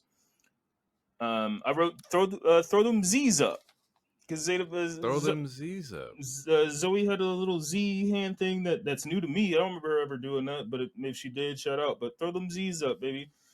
Stark House, let's go. Stark gang. Stark House. We wolves out here, baby. During the match, Cole talks about all the NXT connections, which was cool because all four of those ladies, pretty much everyone outside that ring had some sort of NXT connection to some degree. Zoe used to be tag team partners with EO. Shayna and Dakota had a crazy feud, which, okay, all right, I'm going to hit some page 7 real quick. This is alleged. It's alleged. But according to some of the sources that I listen to or am a part of, Dakota and Shayna used to date and they recently just broke up. And apparently there might be some bad blood. And what fuels that alleged speculation is that when Dakota interferes in this match, Shayna's like, what the fuck? Well, man, what did she say? She's like, haven't you ruined enough? Now, I don't think she was talking about Bayley. I think that was a fourth wall type thing, but again, it's speculation. But that's my page 7 segment right there. I don't know anything about their relationship or anything like that, but I do know that they had like a gaming channel back when I was watching the Up Up Down Down. Like they had a gaming channel where they also used to game in like the house. So I know they were at one point. I thought they were roommates at the most, but I never dug anything deeper than that. Yeah, no, her, Michin, or Mia Yim, what's Roderick's wife, Marina, and Dakota. It was the four of them. They're like Bree4L or something like that. Was the name of the group. Yeah, I used to watch their channel, so like I knew that they were all living together at some point, but I never connected dots. I was just like, oh, they playing. Well, I'm just saying allegedly. Cool. Allegedly, people. That could be something. Mm-hmm. I just had this match was really solid. I thought it was a super solid match. I'm still sold on Shayna and Zoe. Like I'm a fan of them. And that's kind of crazy because like when I first saw them, I was like, this is the most. I'm not connected, But then, like, fast forward 3 or 4 weeks, and I'm like, oh, I like what they're doing here. I just hope they keep it, like, going and don't let the momentum stop just because, they didn't win this match. Let them continue to be a good tag team together. And don't break them up early either. Like, I don't want to see the feud of, Zoe versus Shayna. Like, no, let them No, fuck people up. that's how they became a team, is that they fought twice and Shayna dog Right. walked the fuck out of the start. But yeah, no, they just need they just need characters other than just beige jacked ladies. You got to be something more than just beige jack lady. A little, I don't know if they did it already, but like, just bouncing from, place to place. Let me see you in NXT, wrestle some people and come back up to the main roster, like, just week by week kind of things. Like, just keep them as a team and keep them active. Yeah, and just this can you can add this to like the EDM ladies or just any team. Honestly, just even if they're not on TV this week or they don't have a match this week, maybe just like a little video package of what they're doing. Like, let me see a small video, like a 1 minute video package of Zoe and Shayna working out and having a back and forth or something, or I don't know, I don't know, just something. Just maybe connect, something to like connect you to the characters. Yeah, maybe Maxine is trying to teach Ivy how to do a model walk, and it's awkward for Ivy because she's buff, and just shit like that. I don't know, just something that way. That way we get, like, even if you don't give them a gimmick character, quote unquote, we get character development because we're seeing these people have connections and yada yada. Right. It's similar to like what Truth did for DIY, to where it's like, Generation X. Like, they have a thing that like people can like recognize them for because Truth made them think that like, oh, this is Shawn Michaels, Triple H. Like, and now that's carried on and has like, a whole like brain of its own. So just do that with the women's, to where like, hey, maybe like there was a segment where like Zoe did give Shayna like her jersey. It's like, just do more of that. Like, just exactly. do shit like that. Yeah. The Damage Control wins. Kabuki Warriors / Damage Control wins. I don't remember if they did anything else after that, as far as like a promo or anything goes. But nah. Okay. Next backstage notes. Next thing, backstage segment. I'm saying a lot. Andrade comes into the office of Judgment Day, further planting the seeds. Rhea tells Andrade that they want to do biz, and he's like, "I'm down." And she said, and this is I want to say this is bar for bar what I said last week. He's like, "Yeah, when Dom comes back, we'll link up, we'll talk some business, essentially." But the seeds have been planted. Andrade's like, "Yeah, I'll check it out. Hey, I'll, let me see what this fraternity looks like. Let me see the vibes." But yeah, it looks cool. Remember, honestly, because I remember saying, "Oh, maybe Drew's the person who might replace Damian," but maybe it might be Andrade, because I feel like Damian's going to be kicked out of this group at some point or leave on his own accord.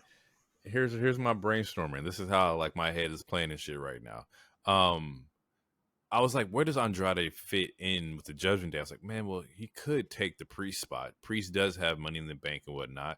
What if, it's Mania, it's fucking night 2, and they lost the fucking tag belts and Priest goes after Drew? What if Priest robs Drew of his moment and cashes in, and like, Priest gets it at Mania?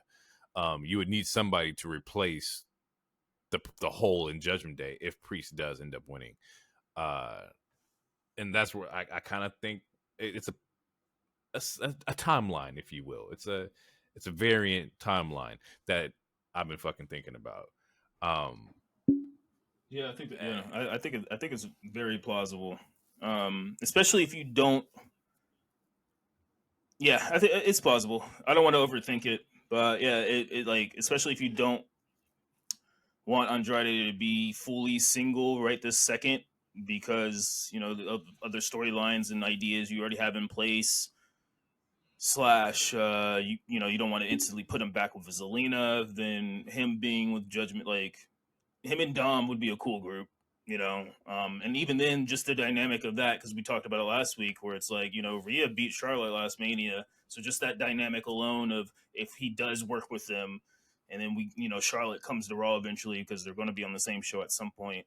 Absolutely. Just shit like that. There's a lot of different things, stories you could make, and I wish they did more mixed tags, bro. Like, if we do bring like back a mixed tag. fucking mommy Dom and fucking Andrade Charlotte, like that's a good match, man. Like, Yeah, they need to bring do back it. the mixed match challenge, because the mixed match challenge was actually really fun. I'm not gonna lie. It was. It was because weird because it was like one of those ones that I don't know if it was on Facebook or YouTube, but it was like you have to watch it at like a separate like it Yeah, wasn't on TV a lot. I think it was If at Facebook. any. I think the second one was on Facebook, because I was like, I'm not watching that shit. I'm not going to Facebook to watch No, wrestling. I'm not going to Facebook, bro. But the first That's one, not happening. the first one was I don't know, but awesome. What Miz and Oscar won. I was like, that's my shit right there. Let's go. And maybe like, with the Triple H regime that we get mixed, tag matches. Maybe he is trying to push the threshold a little bit forward to where, hey, we can have the women in the ring with the men. Like, we don't have to do this separation shit to kind of get away from like the Vince era.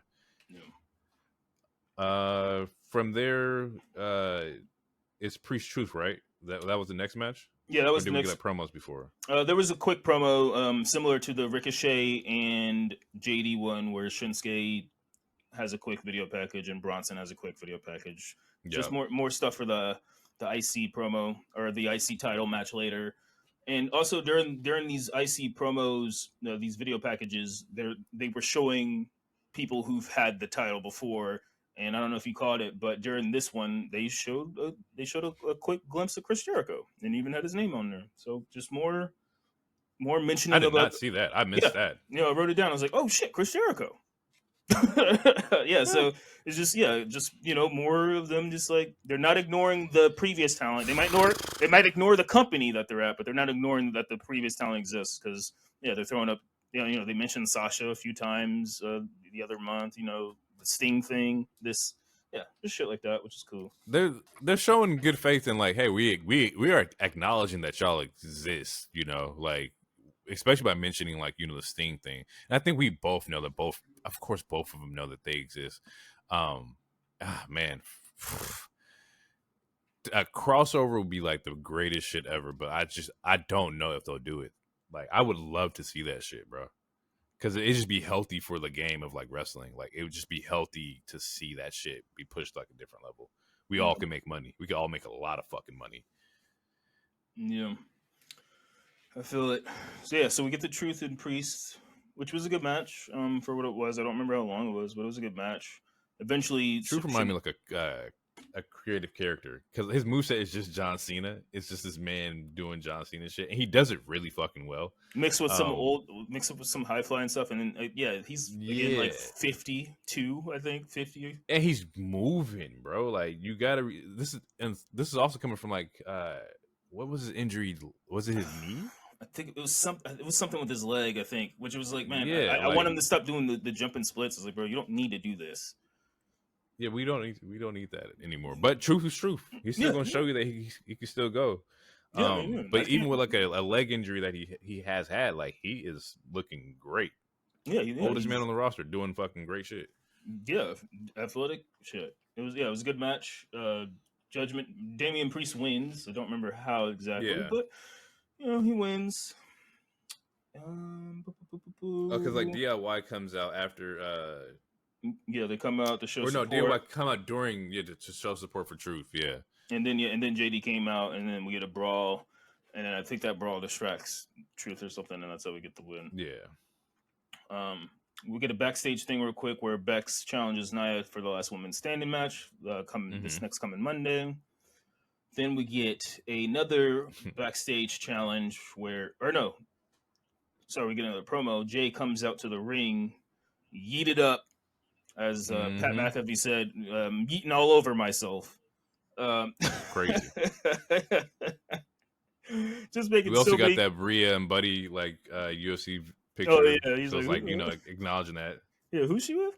Who's she with? Fuck. Yeah, one of my favorite promos, because honestly, it was straight to the motherfucking point. As soon as the music stopped, he immediately was like, "Jimmy." Both of them, bro. Both brothers threw out the greatest promos this week. Man, both. And it was like, it's weird how like it's not weird because they are brothers, but they were fucking in sync, bro. It was like the best fucking way to respond to each other. He's like, what is? I think he said he's like brother versus brother, twin versus twin. Blood versus Blood, Uso versus me was like the Yeah, craziest fucking me versus bar. me versus Me you. versus me. Or some shit. Yeah, that shit was Jimmy funny. J at WrestleMania. Like I was hyped with that promo. Like, oh, this was all Yeah. right. Let's get into it. I don't like niggas talking, so like this was dope to me. Yeah, and then Jimmy's one. I was like, okay, yeah. Like, I'm very excited. Yeah, A year ago, when I knew this match was probably going to happen, and I mean, honestly, not even a year ago, a couple months ago, I was like, man, and a part of me still feels this way because again, they have the exact same fucking moveset. If you played the video game, it would be different, but like no, like TV wise, they have the exact same moveset. We're gonna get 1,000 super kicks, and we're gonna get 100 super kicks, 50 Samoan drops, and maybe like 20 Uso splashes. Other than that, they don't really do that much. Jay has a DDT now that's similar to the Rock's old DDT.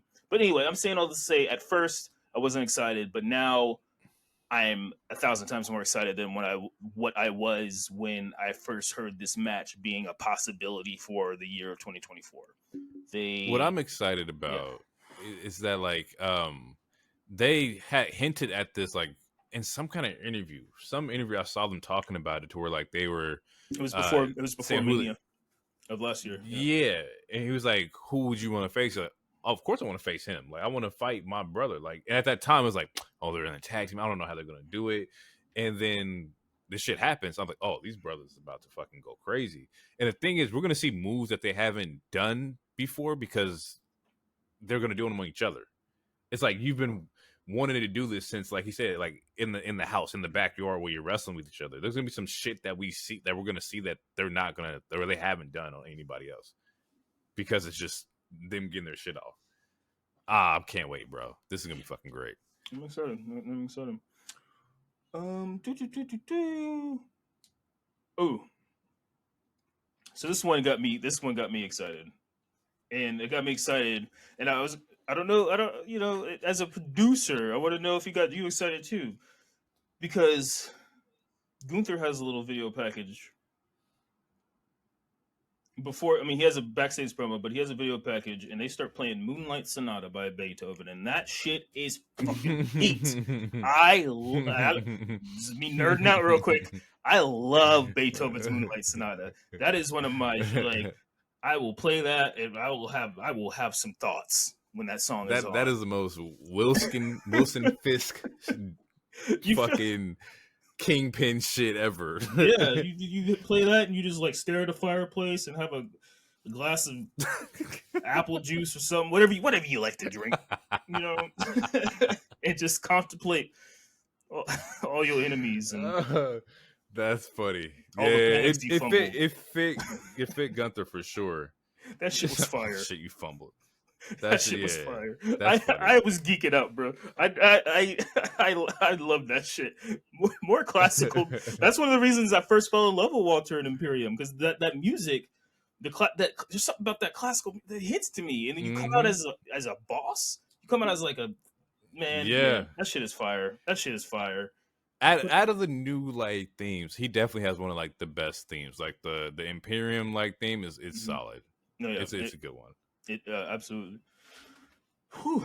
All right, so then we get we finally get the last match of the night. Oh well, Gunther has a backstage promo afterwards. Yeah, he just wishes the challengers like good luck and shit like that. He's focused on his legacy and the responsibility of being a champion. Yeah, and he's like I'm honored that they're doing this for me. I'm honored that shit. Step your shit up. Y'all want to go with the ring general, nigga?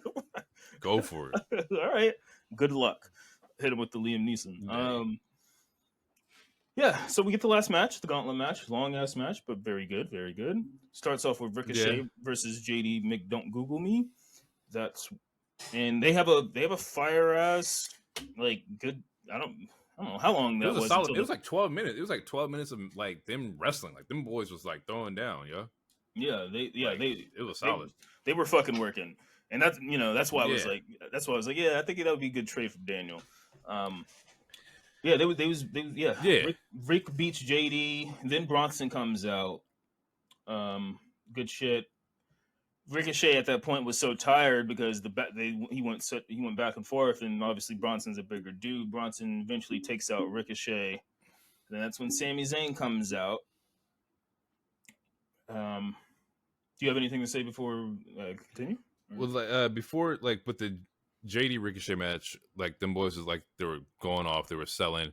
It made me want to. It made me think about like, man, I wish like the cruiserweight was back. But then I realized what they did to the cruiserweight, and I was like, nah, I don't want that back. But like, I wanted them to. I wanted them to have more of a spotlight because like the little dudes, respectfully, the smaller like wrestlers when they work together, like they just fucking go crazy. Yeah, lightweights, light heavyweight, lightweight. Light heavyweights, yeah. The Reed Ricochet match, Ricochet just came out too fast. Like he was coming out with all this energy, trying to like put him down, and rightfully so. That's a big motherfucker. But as soon as that momentum stopped, game over. Yeah, it was pretty quick. Bronson got him out of there. Then Sammy comes out. They had a good back and forth. Sammy beats him with a sunset flip, which was cool. Mm-hmm. Sunset flip and a quick pin, which pisses off Bronson. Shinsuke comes out after Bronson, but before Bronson leaves, he attacks Sammy, nerfing him, damaging him more, making it look like, oh, Shinsuke is going to get easy pickings.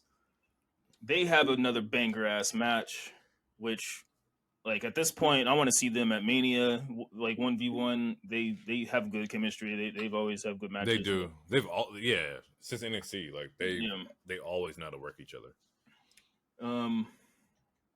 Yeah, but eventually Sammy wins, and then we get Sammy versus Chad Gable, who Gable is the last one.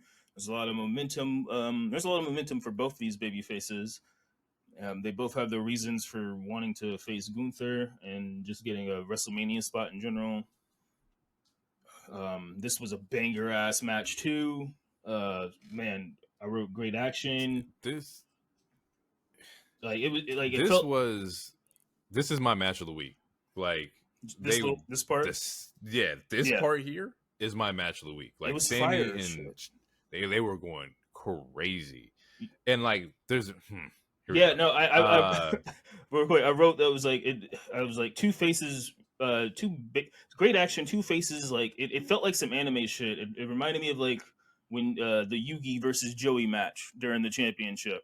Where it's like, man, I can see that. Like, I don't want to beat you. I feel bad that your sister's kid, blind, but this nigga got my grandfather. How about this? I'll win. I'll give you the money, but I still gotta rescue my like. It felt like that, just two baby faces where it's like I'm not like you have a good reason for winning this match. I have a good reason for winning this match. Let's leave it all in this fucking ring. Whoever wins. It, yeah. Just man, wrestling. And this is what kills me is that like I don't know if the nostalgia is like fucking with me because I was like, man, I like Gable a lot, but do I like Gable because he reminds me of Kurt so much? Is that the reason why I love Gable? And then I sat there and thought about it. I was like, even without that, like Gable is still a great fucking wrestler. Like even if he does have similar situations to Kurt, actually a lot of similar shit, ankle locks and Germans and shit like that. He's still a great fucking wrestler, and you can't take that away from him. The things that I was kind of like tight about is that like even in this match, like Chad out wrestled the fuck out of Sammy. Like he was doing suplex after suplex.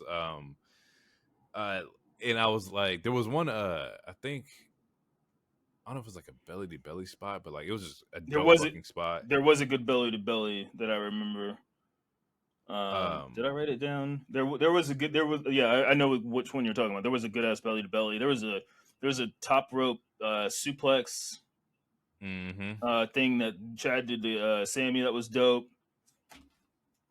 And the only part that I hate about this, and I was so tight, was that he lost. In my notes, I had boo in all caps because I was so like invested in like Chad like getting this one, and that's how you know it was a good fucking match because like I'm invested so much so that I'm mad that like he lost. And then it's kind of funny because like with the finish, like the roll up that happened, like the angle that they showed, it was like I don't know if you peeped it, but it was like his shoulders weren't technically like pinned to the ground. So I don't know if they're gonna play with that, but like why would you shoot it at that angle if you didn't want us to like also question whether or not his shoulders were down? Well, I mean, they have 1,000 cameras. I mean, like if it was Okay, so for my thing is because the announcers didn't say. Did they announce? The announcers didn't say that, right? That was a Twitter thing, No, wasn't it? Yeah. Okay. that So was like like unless everybody on the internet. Yeah, yeah, so yeah, unless they make it a story, unless the announcers say it and then like they make it a thing, then to me it's one of those things where it's like it's just they have 1,000 cameras, and obviously there's audience members there, so they're gonna take pictures too or whatever. But I mean, it's I don't know. Game is the game. There's multiple scenarios where someone's shoulders isn't completely down. It's up to them if they want to make it a right. story. It's up to them if they want to make it a storyline. Like if that was the case, just like how we talked about the one day, like if that's the case, Carlito is still in the Royal Rumble right now because he was never technically eliminated. This is So true. it's just it's just one of those things. It's just one of those things. I'm fine with it because again, I'm of the well, I don't remember what I said last week, but I don't think whoever was winning this, I don't think we're going to beat Gunther. Now, because again, I think he's keeping it at least until that bash in Berlin. And I was just I was listening to one of my other wrestling things I listened to, and there was so I don't know if it was in that video the digital after when Gable's talking, but at some point, I believe Gable says he wants to take the title away from him in front of his family. So similar to what I said last week, where it's like I think he's going to keep the title and possibly even win. There is a chance where he keeps the title until Berlin, and then that's when he loses it, and then Gable gets that complete redemption of I beat you in front of your family, just like you beat me in front of my family. Now niggas is crying on your side. Nah, that'd be wicked, bro. If like Gunther's in Berlin and like he loses, you understand like the magnitude of like that. Like that'd be fucking dope to see. Yeah, and It would be first fucking time crazy. wrestling in Germany since And he I'm sure, loses. yeah, I'm pretty sure they did random tours since he's been on the main roster. But yeah, like if he finally lost the title to some pipsqueak who he made daughter cry finally, in his own country, like that would be good. That's just as good storytelling as people wanting Cody to wait until Madison Square Garden or whatever bullshit people want. So I think it's If plausible. Gunther tapped to an ankle lock in Germany, bro, like nah, that's Oh, that'd be I'd fire. pay money for that. That'd be I'd fire. pay money for that. But yeah, one last thing before we go to Dynamite, I would like to shout out Sammy for working this hard during Ramadan, and just shout out to anyone celebrating Ramadan right Yeah, now. Because that's just absolutely. any athlete that's a vegan or like does fasting, and you're playing football while you're fasting, or doing just any athlete that Doing does anything yeah athletic, yeah any like professional athlete doing that, that's crazy. that's cool shit. It's crazy. Shout out to you. Please make sure you drink your water, eat your grapes, and whatever else you're allowed to eat. But yeah, that's cool. That's cool shit, man. Shout out to anyone who Yeah. celebrates and cool. Shout out to all y'all. Shout out to all my Muslims out there for sure. Mm-hmm. Now it's Dynamite time, baby. I've actually been waiting for this one Big because I was really business. excited. Big business, baby. I've had it stuck in my head this entire time while we filming this. I had it stuck in my head at work. I woke up the next morning and all I was saying was CEO. CEO. So as the show kicks off, they waste no time. We get the Mercedes Mone straight off the gate, similar to how they did Punk. Like we're not gonna waste it. Y'all know she's here. Y'all know he was there. Let's fucking go. We get Mercedes Yes. Mone. I would like to say She's I'm glad that they started out with her. I'm glad that she opened the show. yeah. Don't wait. I don't need to wait, bro. Let's just do this shit. Yeah. I will say I wish he would have announced that she was just going to be there. Only because they would have sold more. But I understand keeping secrets anyway because I like surprises, so I'm not going to dock them for not doing it. But I would say in hindsight, you guys could have, because last time that they were at that same arena, they had like 4,000 more seats sold, and I just feel like if they would have said, "Yo, this big gonna be here," then I feel like they would have got more seats. But that is what But it at the is. same time, like they were very like open with like the big business in Boston. Like you knew, like Yeah, but you know, there, it was hinted. They've hinted at her multiple times to like if I was in that it was area, like there was yeah, cash symbols in like the fucking fonts and shit. It was like there yeah, was no way you could not have got the hints. yeah. No, I know, but if you're used to being burned, then it's like you might not want to. If you live in Providence, you might not want to drive that 3 hours in for a just in case because you know she was supposed to show up before Wembley, and there was. I don't know. There's been multiple times she was supposed to show, quote unquote. But Yeah. anyway, that's just nitpick. They it did good. It was fine. It was good. Please go for it. The first thing I noticed is that I loved like I forgot like how much like I missed like seeing like her on TV. I genuinely enjoy like her uh like happiness. Like she was genuinely happy to be there. Like she wanted to be there. Like she definitely missed the ring. Like I haven't seen her wrestle since what it was like 2022, right? Like it's been 2 years. And granted, she's wrestled in Japan and shit like that, but like I haven't seen her on TV in a while. One thing I noticed that, or not noticed, but I was reading was that she had been signed with them for a couple months now, since about December, which makes sense because around December was like the Rumble talkings of whether she was going to sign back with WWE and contract talks was falling off and everything like that. Also hearing that she got a fucking bag, and we're not pocket watching, but if you got a bag, congratulations. Go and take care of your family. That's what this is all about. As far as like the promo, I love the entrance.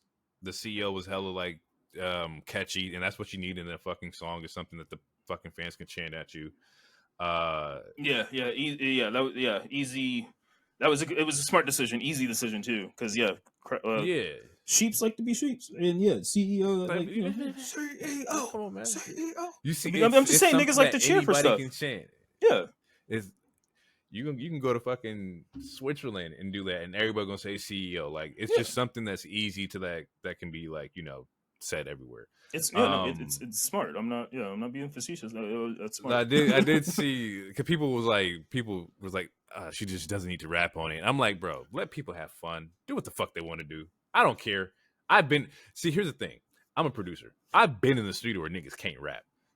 I've lived it. So this shit did not bother me at all. Like, I've seen you want to see some shit? I got some shit. All right.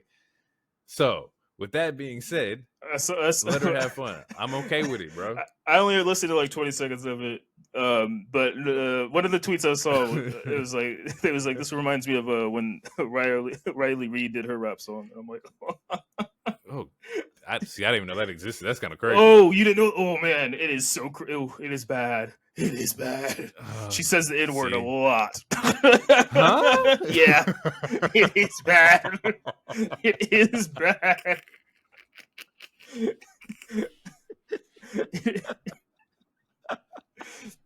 Oh fuck yeah! I had no idea that exists. Shout out to like Riley Reid getting a spot on the fucking wrestling podcast. That's fucking funny. She in the promo she had said something very interesting in that like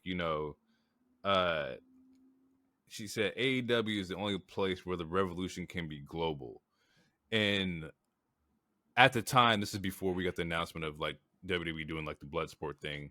But I think from an aspect where she's coming from, she's kind of right. It's like you can wrestle like CMLL, New Japan, you can do Stardom, or there is rumors of Stardom because there was like some Stardom wrestlers in ROH this week. So like as far as like wrestling people from around the world, AEW is probably the best place to do that. But now whether or not you're gonna get a lot of stories and build for that, that's up to TK and whoever else does the booking. But yeah, I agree with the aspect of like, this is where the world comes to like fucking wrestle. As she leaves the promo, she does a CEO with her fingers, and I just thought that was kind of funny because like a little foreshadowing to like the DMD, and that that's gonna happen like at some point in time.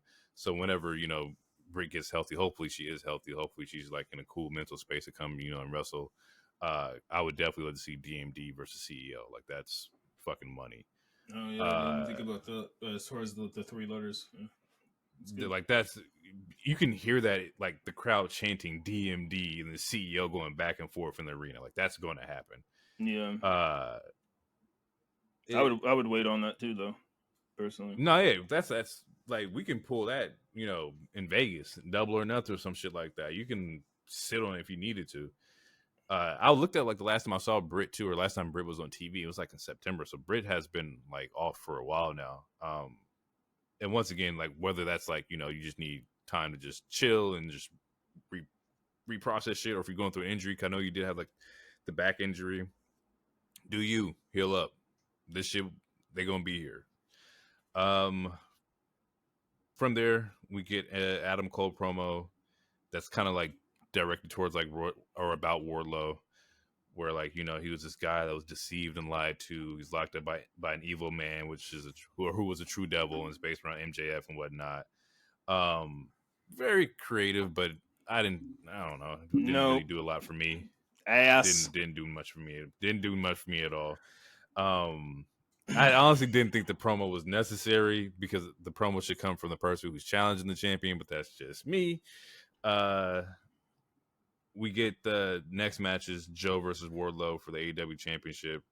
And this is kind of cool because the first match is a championship match. I do like how AEW always starts off with like a fucking banger, or what they deem to be like a main event worthy match. Has some great power spots from Wardlow. Just him doing like just beefy shit. He had a knee spot that was like where he sold the injury that was really fucking dope. And then as like the ref was trying to like check on him in his knee, he fucking eye gouges Joe, just dirty tactics. So he's seeing like a little bit of like heel work there by Wardlow. All in all, the match comes to a finish where Joe puts him in the cocaine clutch and he just he passes out. Chokes this man overall. Out. What? Overall, no, go for your overall so I can drop mine. Yeah, overall, we could have waited for this one. I'm gonna go. That's the nicest way of putting it. Yeah. Overall, this match shouldn't have fucking happened because overall, what the fuck does Wardlow do now? I can tell you what he does. You can put a fork in him because the nigga is pasta. He's cooked, bro. Honestly, I'm sorry. And this is not on him as a human being, but that nigga's cooked. Keep him off my TV. They already repackaged him twice. What can they do? He talked all that shit these last 2 weeks, and he got choked out in 10 minutes. That was a 10-minute match. It's true. What the fuck? What is the kingdom supposed to do? I don't. Let's kind of like follow the power of like Roderick. Like they're probably gonna lean more on Roderick than anything. But like that's what I don't understand. It is that like why do this now? He has a paperweight title. Or no, he has the intergalactic. Okay, bro. They did. Bruh, Wardlow is well done. You better start learning car packages, my brother. You better start speaking insurance because you're gonna be selling Jacksonville Jaguars soon. Because what else are you supposed to do? What is he supposed to do, bruh? that's a lot of hate. I ain't gonna say all I'm that. not That's crazy. This man went. I feel bad. Nuts. This isn't hate. This is sympathy. I feel bad. You called this man a car insurance salesman. Like that's what else crazy. He's already won the TNT. He lost. He spit all that passion. I got screwed out of the title, blah. Even though there's evidence where he had an opportunity to go after MJF and he turned it down. So that's you. And because that's like, on you. You're stupid, sir. But I'm sorry, bro. He got choked out in 10 minutes. Joe punked his ass. He sunned him respectfully. Again, this is all character stuff. He sunned his ass. He was talking all this shit. Adam Cole's like, oh, he's gonna win. He's gonna give me the belt. He's gonna give me the belt. Yeah. The nigga lost in 10 minutes. Bro. And the crazy part is that he gets choked out. Right? He's choked out. He loses, and then Swerve comes out. So you don't even get a chance to digest the loss. Like it's like no, we're on to like Swerve. So literally, what does he do next? Like I don't know. And that's just on like the way that AEW is booking. I will say like it was a solid match from them, but as far as like storylines and shit like that, I don't fucking know. But AEW's also been very storyline less, like, or light. They don't really do. I mean, they're doing a little better since the Peppermint hire, but again, I mean, look, bro, in the 4 years, bro, Wardlow,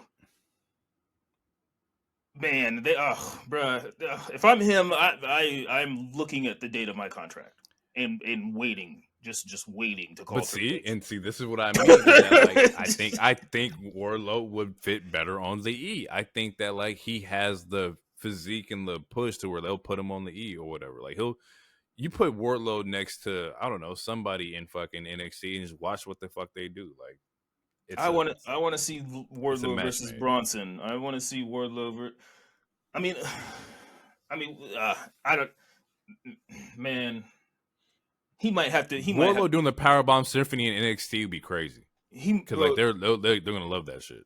He might have to pull Aaron Rodgers and go into the dark doing ayahuasca for like a couple months, bro. Because I don't know how you build this character back. How do you make him believable? Groups, like, you gotta, like, do the solo shit. Like, his strongest run was when he was a champion. He was by himself fucking people up. Like, putting him in a group just does not work unless this motherfucker is the leader of the group. Similar to the sense of how, like, you know, RIP, but, like, you know, Brody was like, he was running the Dark Order to where, like, he was the big boss. Wardlow is supposed to be the big boss, not the henchman. He's been the henchman for 2 other superstars now. It's like, we can't do that, bro. I mean, he looks like a henchman to me. He got a henchman look. He got a henchman win record. He got a. I don't know. He's not giving Bane to me. He's giving the dude you fight before you fight Bane. This is the thug in the Arkham Asylum. Bro, he's just waiting for the Batman punch. Yeah, bro. He's like it's like when you think you're playing Spider-Man and you got to, like, slide under the big nigga. Like, I see what it is. Yeah, it's like you think the big bad is Riddler. You have to go through Mr. Zaz just to get to Riddler. Turns out it was Joker all along in the fucking first place. and Clayface, some bullshit like, I don't know, man. I don't know. His character. I'm glad we're on the same page. We're just disappointed, like, just overall. Yeah, and I was like, they shouldn't have done the match this soon. They should have waited. Nah. Honestly, Wardlow shouldn't even won that match. They should have just did Hook again, or something. They should. But see, you can't squash Hook like that either. Like, if they would have let Hook win, they would have pushed Hook out. Well, now he's with the succubus Jericho, and that's. See, and I have thoughts on that too. We'll get to that. All right, yeah, all right, man. After that, Swerve comes out battling security with a chain in hand. He has this chain that he's going to attack Joe with. The next match we get is the Elite, which is the new form Elite, which is Bucks and Okada versus Penta, Pac, and Eddie King, or Eddie Kingston. Yeah. We get a heel promo earlier from the Elite where Okada is forcing the interviewer to sing Happy Birthday, which is just, it kind of fit because, like, the man has no emotion on his face.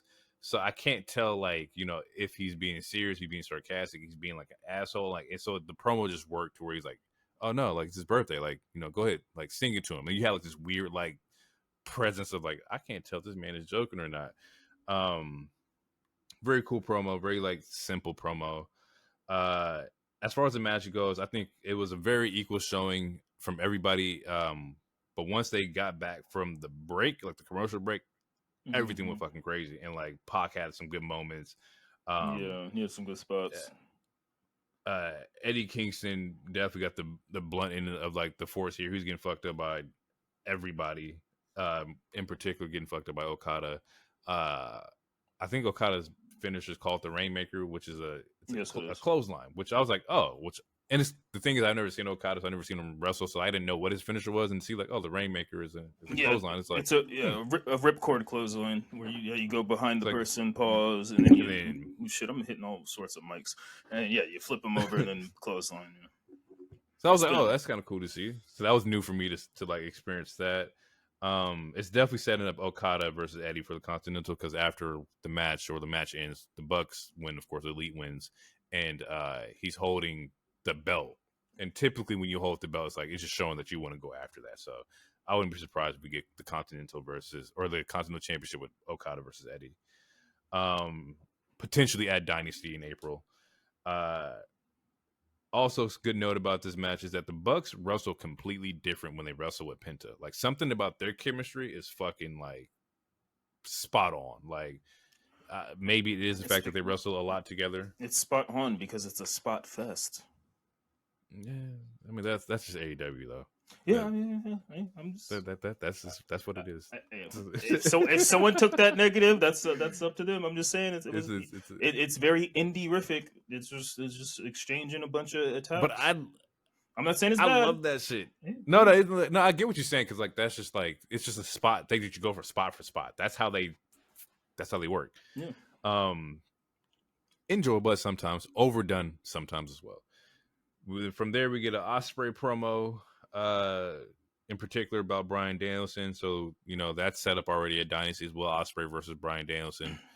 I'm okay with that. Like that's gonna be another fucking banger. I don't know how much work. I'm curious to see the working style of working with Daniel with Ospreay, especially with his last 2 matches where there's a lot of spots, a lot of hard spots, and you can't do those hard spots with Bryan. That's not. It's going to be really his thing. It's going to be the same thing but more technical. So it's going to be like a German off the top rope and into an arm bar, and then a Phoenix flash into a headlock or some shit. Yeah, that's kind of how I was thinking too. Like not slam spots, but more so like, oh, it's gonna be an Irish whip into a fucking ankle block, and then back into an arm bar, and then a figure 4 or some shit. Well, yeah. Ospreay will still be flashy, but yeah, Daniel probably is gonna try to work the more methodic and just try to pick him apart. He'll probably work the heel, and he'll probably play the heel role in this because I'm pretty sure they want to make Ospreay a babyface. He'll probably as far as like in ring work, he'll probably work on like the back because like his back was hurt and stuff like that. So you see some back shots and shit. Yeah, whoa, that's wild. From there we get the Darby versus Jay White. One big note from this is that solo Jay White is definitely much more in like. I enjoy seeing that more than I see him with like the trios. Solo Jay White is fucking solid. That's why he was the biggest free agent at the time. Yeah, that motherfucker needed to be by himself. This whole trio shit is great, but put that man on the run by himself. He's good. He's damaged too, technically, but they're working on him. As far as like this is a very normal match for Darby. Yeah. It was in my notes. It was like some risky spots that should not have been taken. It was just I don't know, bro. Because like the spots that this is what kills me about AEW is that the spots that they want you to be hyped about. Like, oh, it was great. Oh my god, look at the hard hitting. What, bro? He missed and he fucking broke his back on the side of the ring apron. Like, I get it because it's supposed to be like that looks painful, but that was a dumb move. Like, it made no sense. And it's wrestling, so you have to take sell everything. You have to and you have to like kind of like expand your disbelief a little bit. It's wrestling. Like there's a dinosaur in this promotion. There's the Undertaker. He's a zombie. Right. We have to but when it comes to again, this is at the end of the day, it's fake fighting. Okay, so if this was a fight, why the fuck would I do a move that could kill me in order just to beat you? I mean, look, the risk and the reward is vastly different, is what I'm trying to say. Like in a fight, like whether it's scripted or real, usually like if you're gonna do something to your opponent, it should make sense. And what he did again with the coffee drop, which I brought up earlier, it didn't make a lick of sense. Even if you landed that move, he's more than likely still going to kick out just based off of how the ring style of like how they do things here. So the risk versus the reward is just. I get the Daredevil shit because Jeff Hardy was the same way, but he didn't just do shit to just. But there was do a it all the goal time. with it. Yeah. So like that's the thing with Darby is that kills me is that like there's no goal with your Daredevil shit. It's similar to the sense of like Mox is bleeding every match, but we know for the fact that he wants to win the match. I get that there's a goal with Darby. I don't know if you're just doing this because you like pain or you're just doing this because like you're actually attempting to hit this move on somebody. Either way, He's a some of fucking the shit be like masochist. to keep. Yeah, I He is agree a with that. That's kind of masochist. Every single story I hear he just about him loves is like fucking pain. he likes. Yes, bro. Like there's websites for this, bro. Like The thing, he broke his foot on one of those spots. The spot that he did, it wasn't like Jay had tripped him up or like it was a botch move by Jay. Like he broke his foot on a match that he did. yeah, Like and he didn't have to do it. on a spot that he did. Yeah, or a He move that he could did. he Like could have been on Mount Everest in 2 weeks, but no, he had to wrestle like a fucking idiot. Like not every match has to be some crazy. Like I get that's your character, but not every match has to be that. Not every match, bro. You could have a regular fucking like the match with him and Punk. Like I'm sure it was Punk's idea, but it's like, bro, like we can have a regular match and still get a fucking story told. yeah, You we can don't still need get to put have over. everything. Yeah. And then Oh, go ahead. Jesus. I was gonna go on a different point. It just fucking no, I don't even want to talk about because I was gonna bring up Dave Meltzer. Anyway, continue. Yeah. Okay, so some risky spots that shouldn't have happened. Jay ends up winning. Jay attempts to give Darby like a chair shot, but then Darby is saved by the Acclaim, or in particular Billy. And Billy's like, we don't do this. What the hell are you doing? Jay then takes the chair, hits Billy. Bullet Club turns on the Acclaimed. Bullet Club then goes back to attack Darby, probably writing him off for his climb to Mount Everest. That was in my notes. My question with this is that what was the fucking point? Because the whole point, I got you. The whole point of this shit was the fact that y'all got together to take down the Undisputed Kingdom, just to disband. Not even a month later. What the fuck was the point? Didn't fight the Kingdom one time At all. Didn't interact with them. Didn't a promo in the fucking backstage. What was it? What was the point? What was the reason? In my Cardi B voice, what was the reason? Yeah, maybe they just need to quickly write it off. Maybe they figured out the story wasn't gonna go nowhere. Let's just fucking exit off. Because at the time, I think I said it when they got together that like they're gonna split up, and the move is to just have them three battle it out. Yeah, honestly, I think part of it is because I don't know, man. This whole thing is confusing. If we with the Wardlow shit and then this shit, it's just really confusing. I think a huge part of it is probably because there's no telling when Cole's probably coming back or something, Or MJF. Wait, I mean, it's rumored he might show up at Dynasty, but we'll see because I guess he used to be in a group called Dynasty or some shit or something. I don't know, but yeah, man, it's perplexing. It doesn't make any sense. It's hard to do an angle or a storyline when like the leader of the group is injured and the guy who's also part of the story that this all happened to is also injured and out, or not injured but just out. So I get that you want to create this group, but we should have done this like later. But that's just AEW and their storytelling. A lot of like pivoting. I get it, but it's convoluted, and hopefully they get better at that. This leads into the main event, which is Rio versus Willow. I absolutely love this fucking match. Hook and Jericho match versus Gates of Agony. Oh shit! Look how my brain works. I mean, it was a Jericho match, so.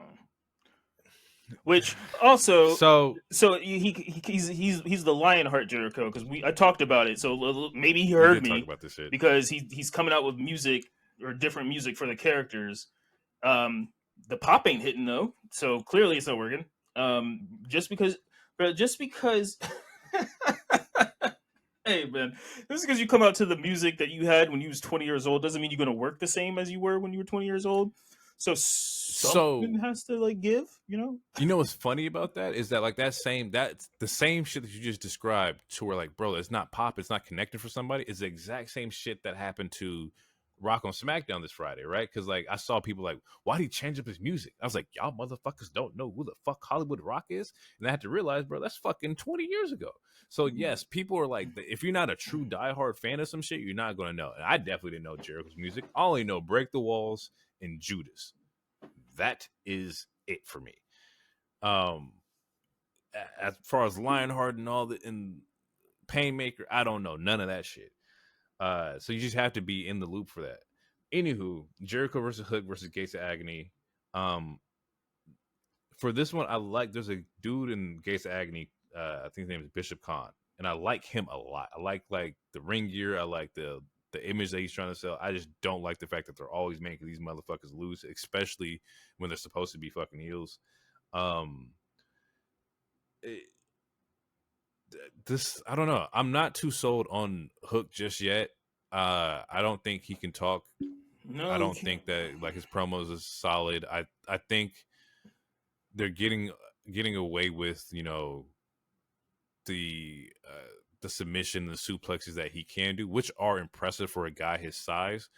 But I definitely think there's more development to be had in Hook. And he's still young. He's fairly new. Like he's clearly this is his first major run of some shit. And I know that the angle that they're working with Jericho is that Jericho is just putting over stars, right? That's what he's doing. But that's the what thing he is, says he's doing. And the thing is, I'll give him that because like Danny, I won't say Danny's a star, but Danny came out of that better than what he was before. Look at how. What is he doing? Danny. No, not like he's losing. He's been losing since. No. See, look, what I'm thinking about is like what I'm talking about is more so like talking and getting people interested in who the fuck you are. Like I didn't know who Danny Garcia was last year, but I do know who he is this year. Gotcha. And I think that like having that like push of like, hey, we're gonna work in your promos and you're gonna do this odd fucking dance is gonna people are gonna connect with. Like you're just a better individual. There ain't nothing odd about thrusting your hips, my guy. Either way, that's the most relatable part about him. I can relate to that. I see myself in that. Pause. I see myself doing that. Maybe pause that too. You know what? Continue. I'm gonna mute myself for a hot second. Oh fuck, that's funny, bro. It's like that man thrusting. He remind me of me. Either way, Jericho.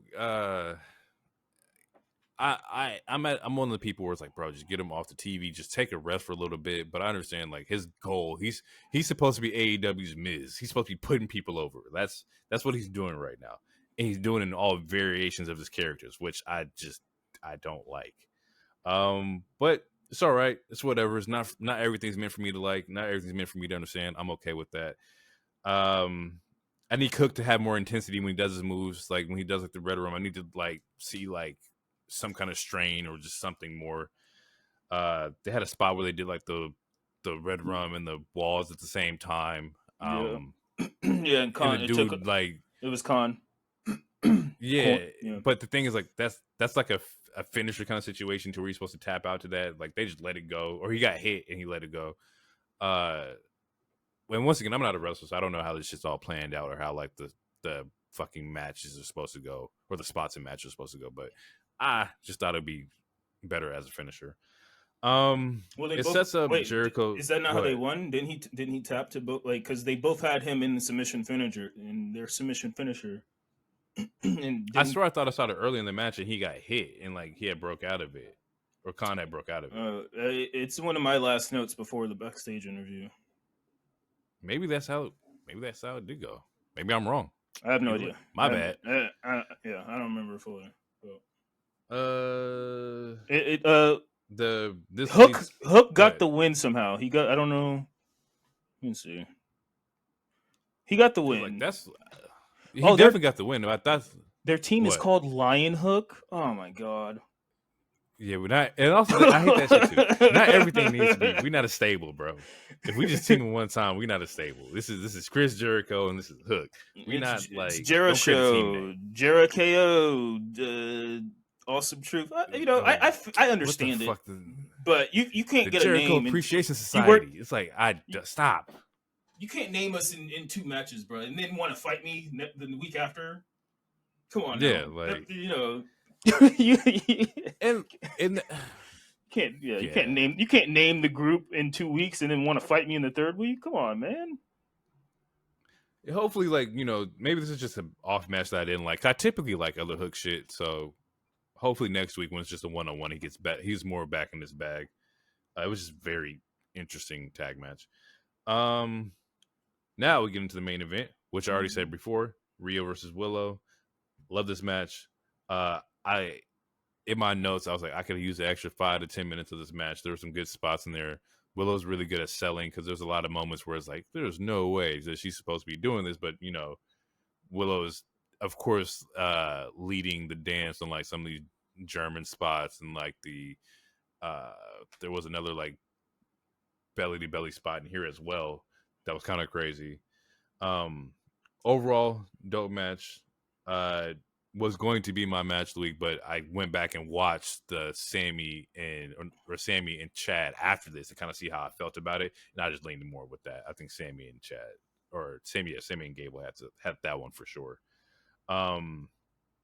Overall, dope spots. Rhea had some a Northern Light spot that was dope. The finish after the finish with the sideways power bomb by Willow. I gotta get the name of that. I believe that is her finisher. Mercedes comes out to save Dr. Willow. Bomb. Wait, Dr. Bomb. Love her, but it wasn't enough to save her. Yeah, Dr. Bomb. After you executes the Dr. Bomb, Mercedes comes out to save Willow from Julia Hart and Sky Blue, because Julia Hart comes out to attack Willow, because that's what the whole angle is the TBS Championship. Yep. My question with that is like, why didn't your friends come and help you? Like, where was Stokes and Stat? Like, I don't know. Was Statlander at the show at all? Yeah, they came out to let her. They came out with her, so like they showed Stoke and Stat like coming out the entrance, and then she walks out by herself. But I was like, well, if you're getting jumped, shouldn't they have been the first ones to like come out and help you? Interesting. I don't know. Yeah, no, I mean that could be a story thing. Since like not Rio, since Willow and Mercedes, they don't seem like ops at the moment. I mean, Mercedes helped her, so I don't think they're immediately ops. If this is the way that they're going, I'm here for it. But yeah, not like I said, I didn't think it would have been a good idea for the CEO to immediately go against Timeless Tony. So if the CEO goes after the TBS belt or title first, that would be cool. Make her the workhorse champion. That way we'll see her on TV every week. Maybe elevate some of these ladies or something. But yeah, I would wait to pull the trigger versus her and Tony and her and the DMD. Like those are your two biggest money matches with Mercedes at the moment.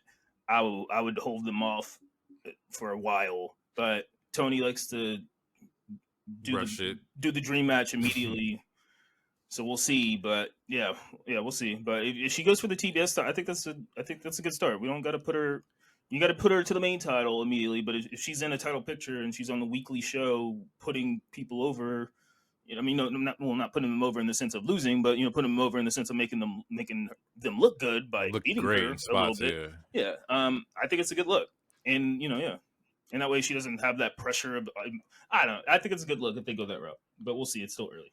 It makes sense because, like, if Tony is carrying the women's championship, that's great. That one already has its popularity and semi-prestige right now, so you have to build that for the TBS women's title, and you got to get eyes on that. And I think a good way to do that is by having Mercedes in that picture right now to kind of like elevate eyes over there. Maybe even down the line, you do it. What if it's a triple threat? It's Willow, Julia, and Mercedes at Dynasty. Like, I'm cool with that as well. I'm cool with just being Julia and Willow, and then maybe Mercedes in her corner to help her out. Like, whatever the case may be and how you want to play it, keep her on that side of the field for right now, and we should be good to go. She also comes out in a different gear, too. Like, she started with one gear set, and then comes out to finish the show in a different gear set, which I thought was kind of cool. She did mention Willow in that first promo too, that her and Willow have like unfinished business, and that she was ready to like shake it up with all the women back there. So hopefully we get to see that. Yeah. There was also just a side tangent or side note, there was like a different like promo like package that they did for Dynamite because they got a new logo, new look and whatnot. And inside the promo, they had Mercedes in like the actual like commercial segment of the promo, which is actually really cool. It just shows that they're trying to keep up with the production standards, and some of the production standards have gotten a little bit better. They did some shots of like outside the arena, which they don't really do too much of, and you can see they're trying to elevate their shit a little bit. A little nod at the E and how the E does shit, but we all know the E working that 8K fucking cameras and shit like that, so you got a long way to go. But I respect the attempts to try to change it up. Yeah, that was Dynamite. How did you personally feel about Mercedes coming back, and like how did you take the promo? The promo was fine. I'm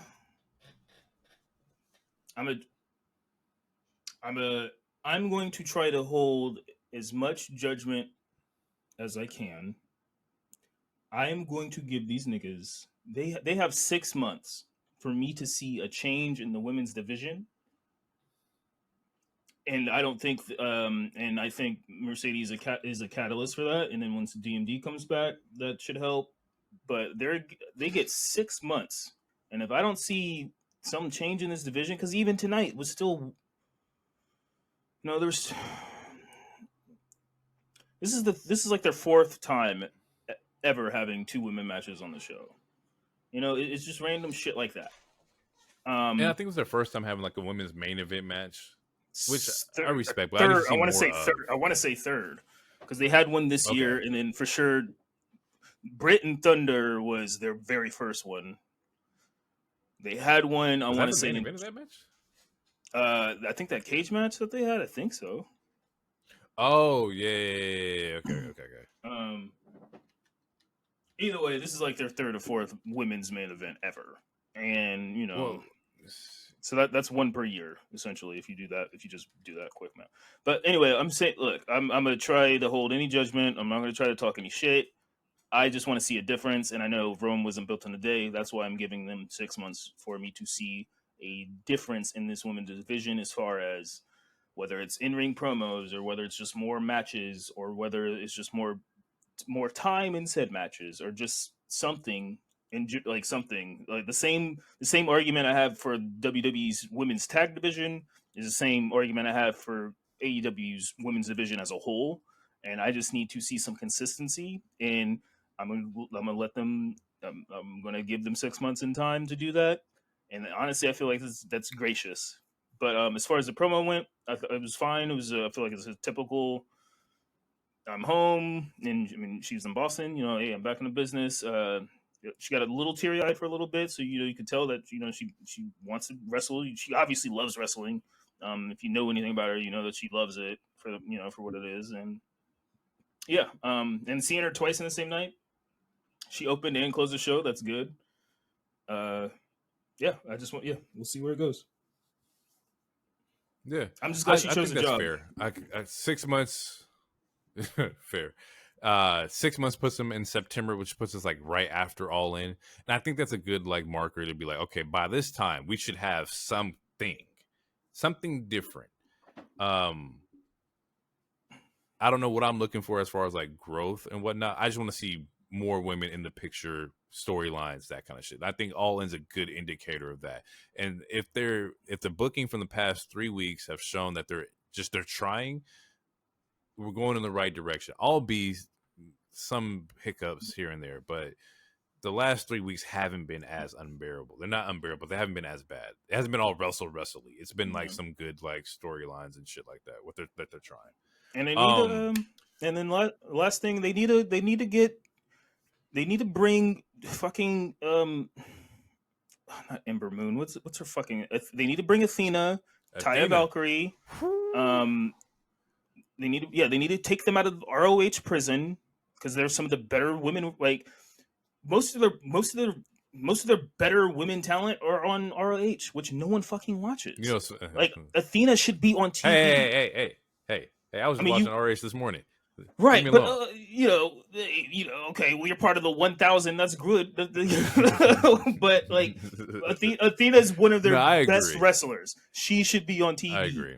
Why is she on YouTube or whatever the streaming site or whatever it is?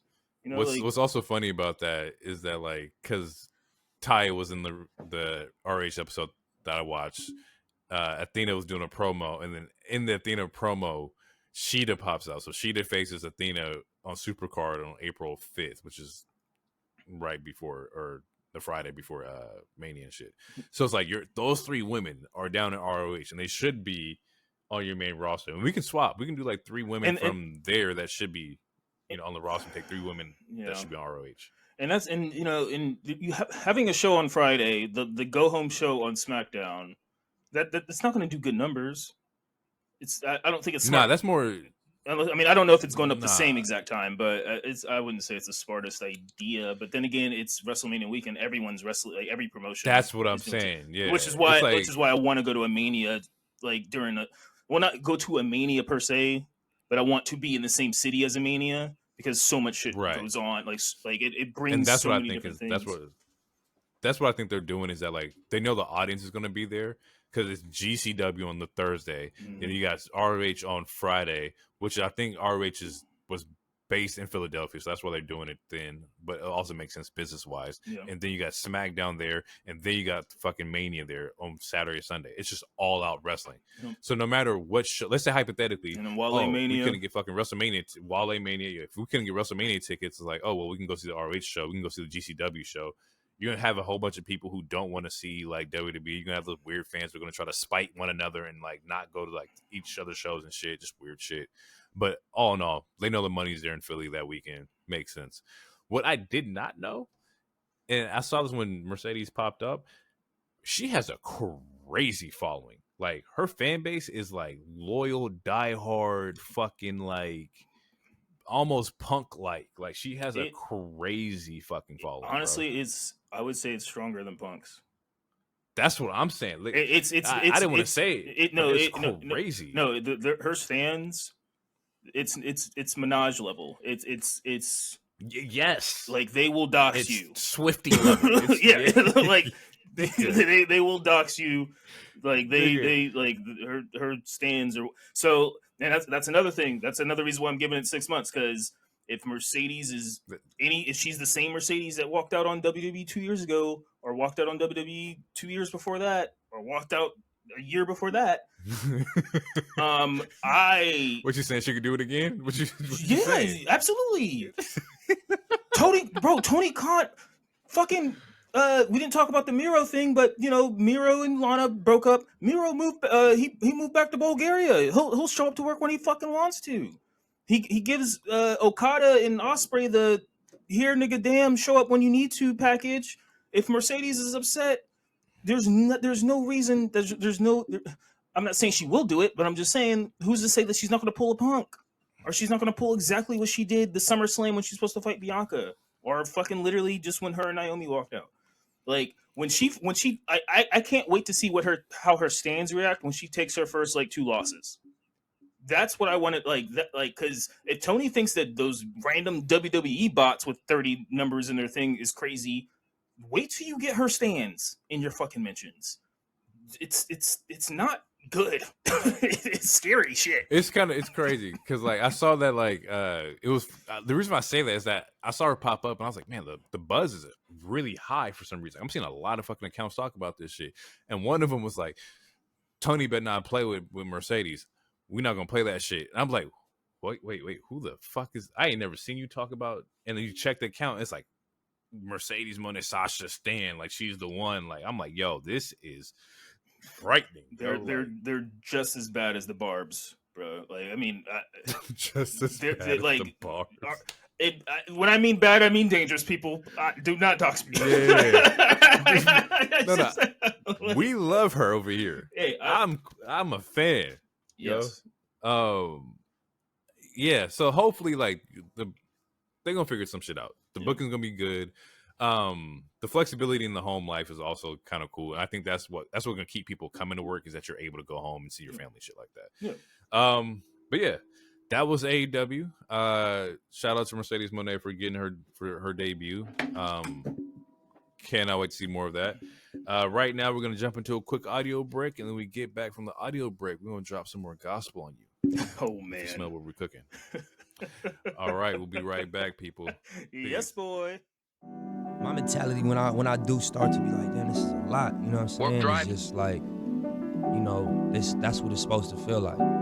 If you are going toward what the vision look like, then that's like greatness. That's, you know, on multiple levels. Mm-hmm. That's the vision that I'm working toward. So I'm like, I just think about that. Like, this shit ain't supposed to feel, you know, comfortable.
Welcome back. Hope you like the tune, hook like the audio. I might play some shit off of like this album I did a long time ago because the production was really dope. I played it for a friend the other day. He was like, "Bro, you got to put this shit out." Actually, y'all might get one in this episode. Oh no, we'll see. From there, we're gonna jump into Smackdown. Yeah. You want to take this one away? I know you got some shit to say, and I got some shit to say too. Well, usually. Damn, I got a lot of shit to say about this. Yeah, usually. I want you to go first. Let's do it. All right. Okay. So, all right. So, the show starts off. Rock opens the show.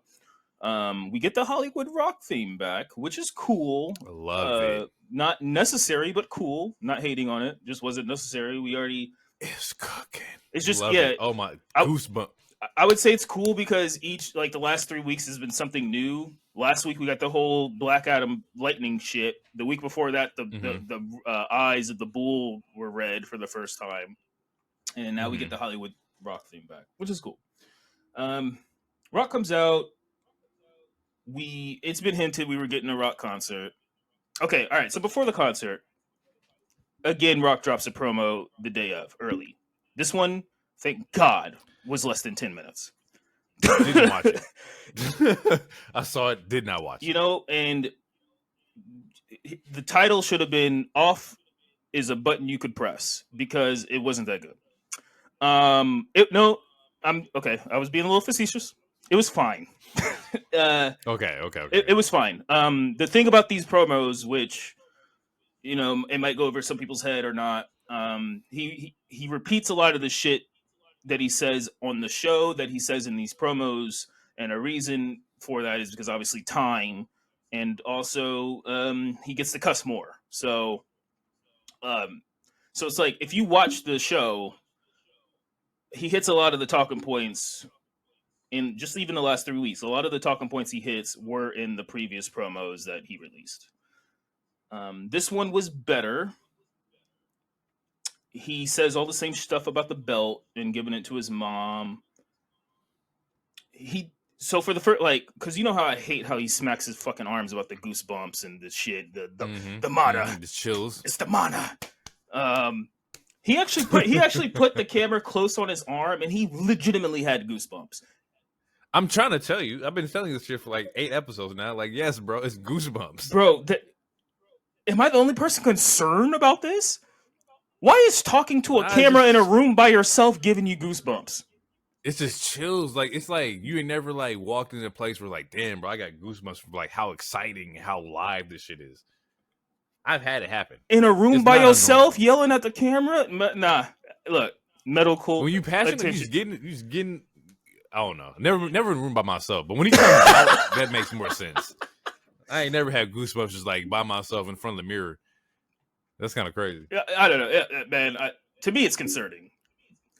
But at least, A medical condition. but what I can say is, at least he's not a liar. Because I saw that shit and I was like, Yeah. this thing, It's like this thing really got goosebumps. Yeah, I was like, bro, what the fuck is going on, bro? Are you cold? Like, but I dead ass like, I literally thought he was capping every single time he said it.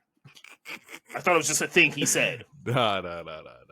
Just like the Definitely mana, granted mana, that is a part of their culture and shit, but I thought it was just something that he said. Anyway, The Rock starts this promo off before he goes into the song. It gives babyface. He talks about how he usually talks shit on crowds, but he ain't gonna talk shit about this crowd because it's a special crowd. Because Memphis is where he's from. Not he calls it home. He does like Memphis is home or some shit like that. Yeah. And then like crowd claps with him during the slideshow when he starts doing the song. For the most part, until he's and literally from coming out until he starts singing, it's really babyface. Like he's like, "I love you too." You heard fans say they love him and shit. It was actually pretty babyface. Then he gets into the song, and I'll let you take over from here if you want. So like,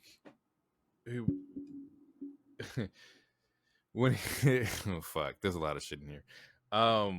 What I noticed from like just this whole promo is that like the Rocky chants are fucking crazy, and it's weird how like it's just every other city. It's like it's either a boo for the Rock or it's cheering for the Rock. It's like y'all need to make up your fucking minds. You either love the motherfucker or you hate the motherfucker. Or you love them. I don't fucking know. It's fucking nuts.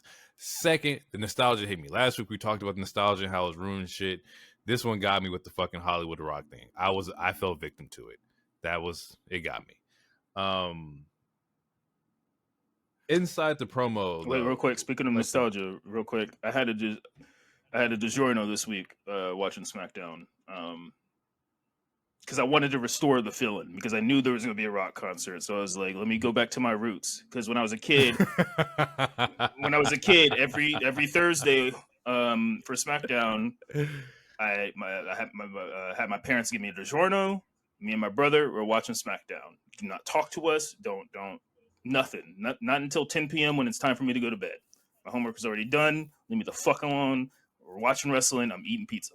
So I had to restore the feeling. But anyway, you brought up nostalgia. That's a good feeling, bro. Yeah. Pizza and wrestling is a great fucking combination. It really is. Be a great bar too. With inside the promo, like I just had like quick notes on it. Like there was the Cody shots, of course. There's the Seth shots because you just expected that. What really got me in the promo is that like the man switched off of like Cody and Seth to talk about this man's mom. It was like there's Cody mom shots in here, and for what? What did this woman do? And it's just piggybacking off of Monday when Cody's saying like his mom is very important to him and whatnot. Mm-hmm. There was also, side note, a Josh shot, which was very cheap. You got to shoot at Ja Morant, no pun intended. It's fucking crazy. Yeah, he's usually the shooter, huh? But there was definitely a Josh shot, and Ja responded on Twitter like, "What the fuck did I do with the 50 Cent meme?" And that shit was fucking comedy. But there was he had said something to the sense of like your dad. It was a bad night of drugs and cheap condoms or some shit or a bad combination of drugs and cheap condoms. Yeah. And I'm like, this jumps into like the whole promo thing where people were talking about like, yo, his promos are not PG, bro. Like, what the fuck I can't go out there and say this shit. What the fuck is going on here? Honestly, it's not even that it's not PG. It's just the fact that majority of it has been, except for the people that have been going up for it. We can insert names like an O'Shea Jackson or some of our mutuals and just people on the internet in general. It's a nostalgia thing, but it's a lot of it's been pretty corny. It's cheap heat. It's. I mean, some of it's. Yes, I mean, well, yeah, cheap heat will always be a thing, but like Glendale, the Arizona one, that was fine. It was fine. The Meth Head Karen stuff, it was fine. That was funny. But last week it was complete ass. Yeah, both the show promo and the video promo. It's at least to me, it was ass. Tonight, I'll give you my opinion when you're done, but I feel like majority of the problem, at least majority of the problem for me, is that it's 2024 and he's bringing us 90s stuff. And again, I'm fine with nostalgia to a degree, but you kind of have to adapt with your times. Like for example, people were saying LA Knight talks like Stone Cold and The Rock. Well, LA Knight cut a promo on the show too that was probably almost the best promo of the entire fucking show, and he only had 3 minutes to do it. So if a new current star, I mean new to a degree because he's in his 40s, but if a current star has the same quote unquote cadence and the same quote unquote talking style as this person that we all love, why is the person that we all love dropping shit that doesn't hit compared to He's someone? been out of the game for so long, and that's the thing. I think like the past 3 weeks, like we've progressively seen him get a little bit better with the promos. I think it's just taking him a little bit longer to like adapt to the shit. So he's using the cheap heat, he's using the cheap like moments, but I think like we're starting to see him get back in his bag a little bit. So it's just coming back to him. You gotta think he ain't done this like to be on the spotlight like this in a long time. Because anytime he like any of the other times he came back, it was like, you know, the one-offs or like just he's never been this invested in it. You know, and he hasn't been. That's the word I'm using. Yeah, and he hasn't been a heel since Hollywood Rock. Yeah. So I can see that. I will give lenience to that for sure. But it's not even just the jabs; it's the rambling though. Also, because like last week, he was rambling to where it's like he's just talking just to talk. Like there was nowhere. It wasn't going anywhere. You're just saying shit just because you got the time to say shit. Yeah. And that shit would piss me off too. That this motherfucker's rambling out here. And my match is getting cut because this motherfucker's rambling. I'd be so fucking tight. Yeah. Inside this promo though, like you said earlier, like he got like a couple chants like, "Oh, we love you," and he's like, "I love you too." And he says something like to the effect of like, "Sounds like someone The Rock can love," you know, drunk and horny. And I was like. What, bro? It was funny as fuck. Like when I heard it, I popped. I was like, yo, this shit is fucking crazy, yo. Yeah, he ends up mocking Cody for crying about his mom, and he does like the crybaby rock shit, which is fucking hilarious. He says that, you know, during the Bloodline tag team match, he's gonna pull out this belt, and he pulled out like this thick ass fucking wrestling weight belt with the fucking bull on it, and he's like, "Oh, I'm gonna, you know, I'm gonna smack you with the belt," and it's just like, I don't need this, bro.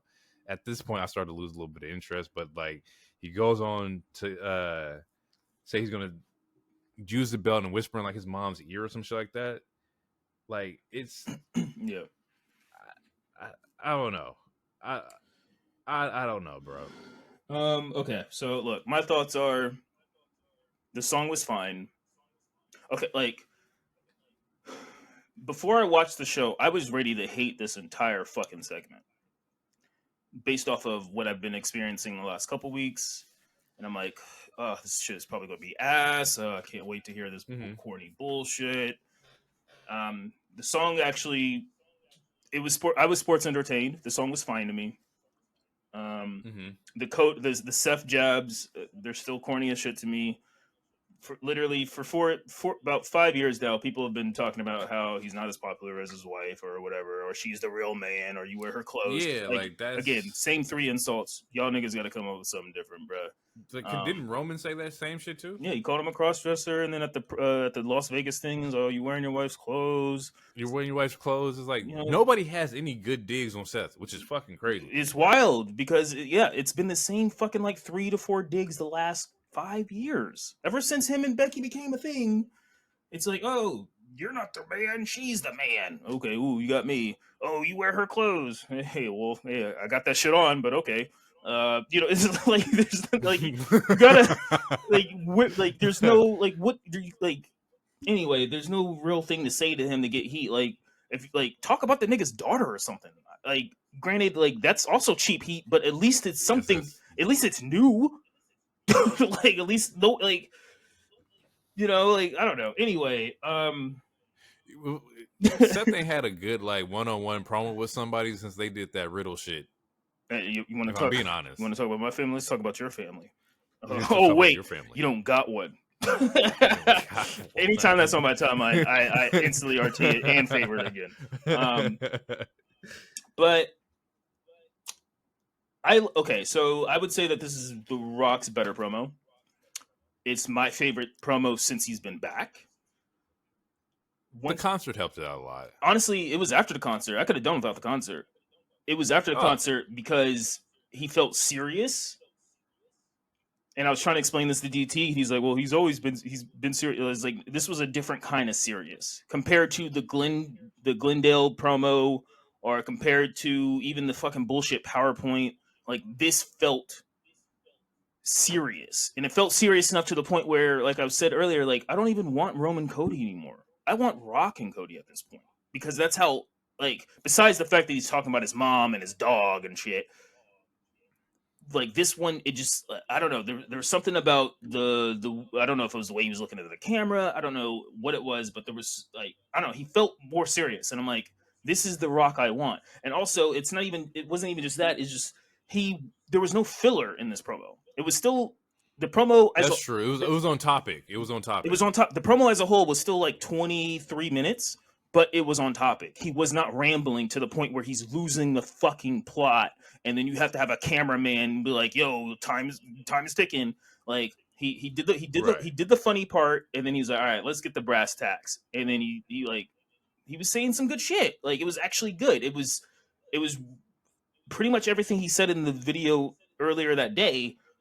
But again, it didn't come off rambly. It didn't come off like a dude in midlife crisis where he's just talking, like your old uncle at a barbecue who's just talking. It's like, dog, I really want to grab this drink and go back to my girl right now, but you keep talking to me about some bullshit. I don't want to like Unc, just shut the fuck up real quick. I'm like, it's this one felt cohesive. It had a point. It had a beginning, a middle, and there was no filler. There was no extra fluff, and that's what I wanted from this, at least from his part in this whole thing. Now, yeah, now if I'm going to go overall, if I'm going to go above that, I still think this is a weird build.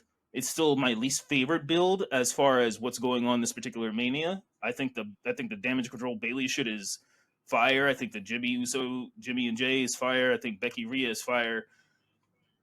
This one is rocky, and no pun intended. And I feel like I'll be more invested when we get the Roman and Cody, because honestly, that's what this thing is really all about.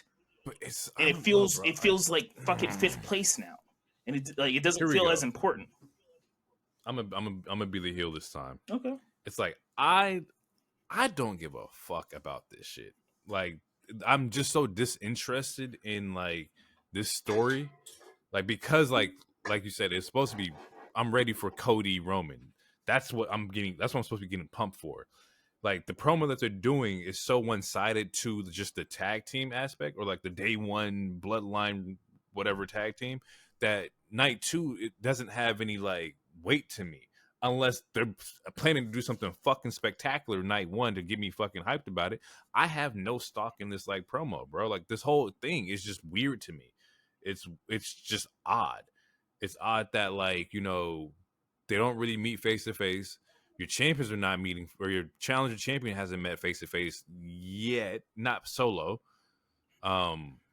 It's just weird, bro. Like, Rock is doing great shit. I'm not knocking that. I'm just knocking the aspect, like, why do this at Mania? He's like, doing this should have been done. Okay shit.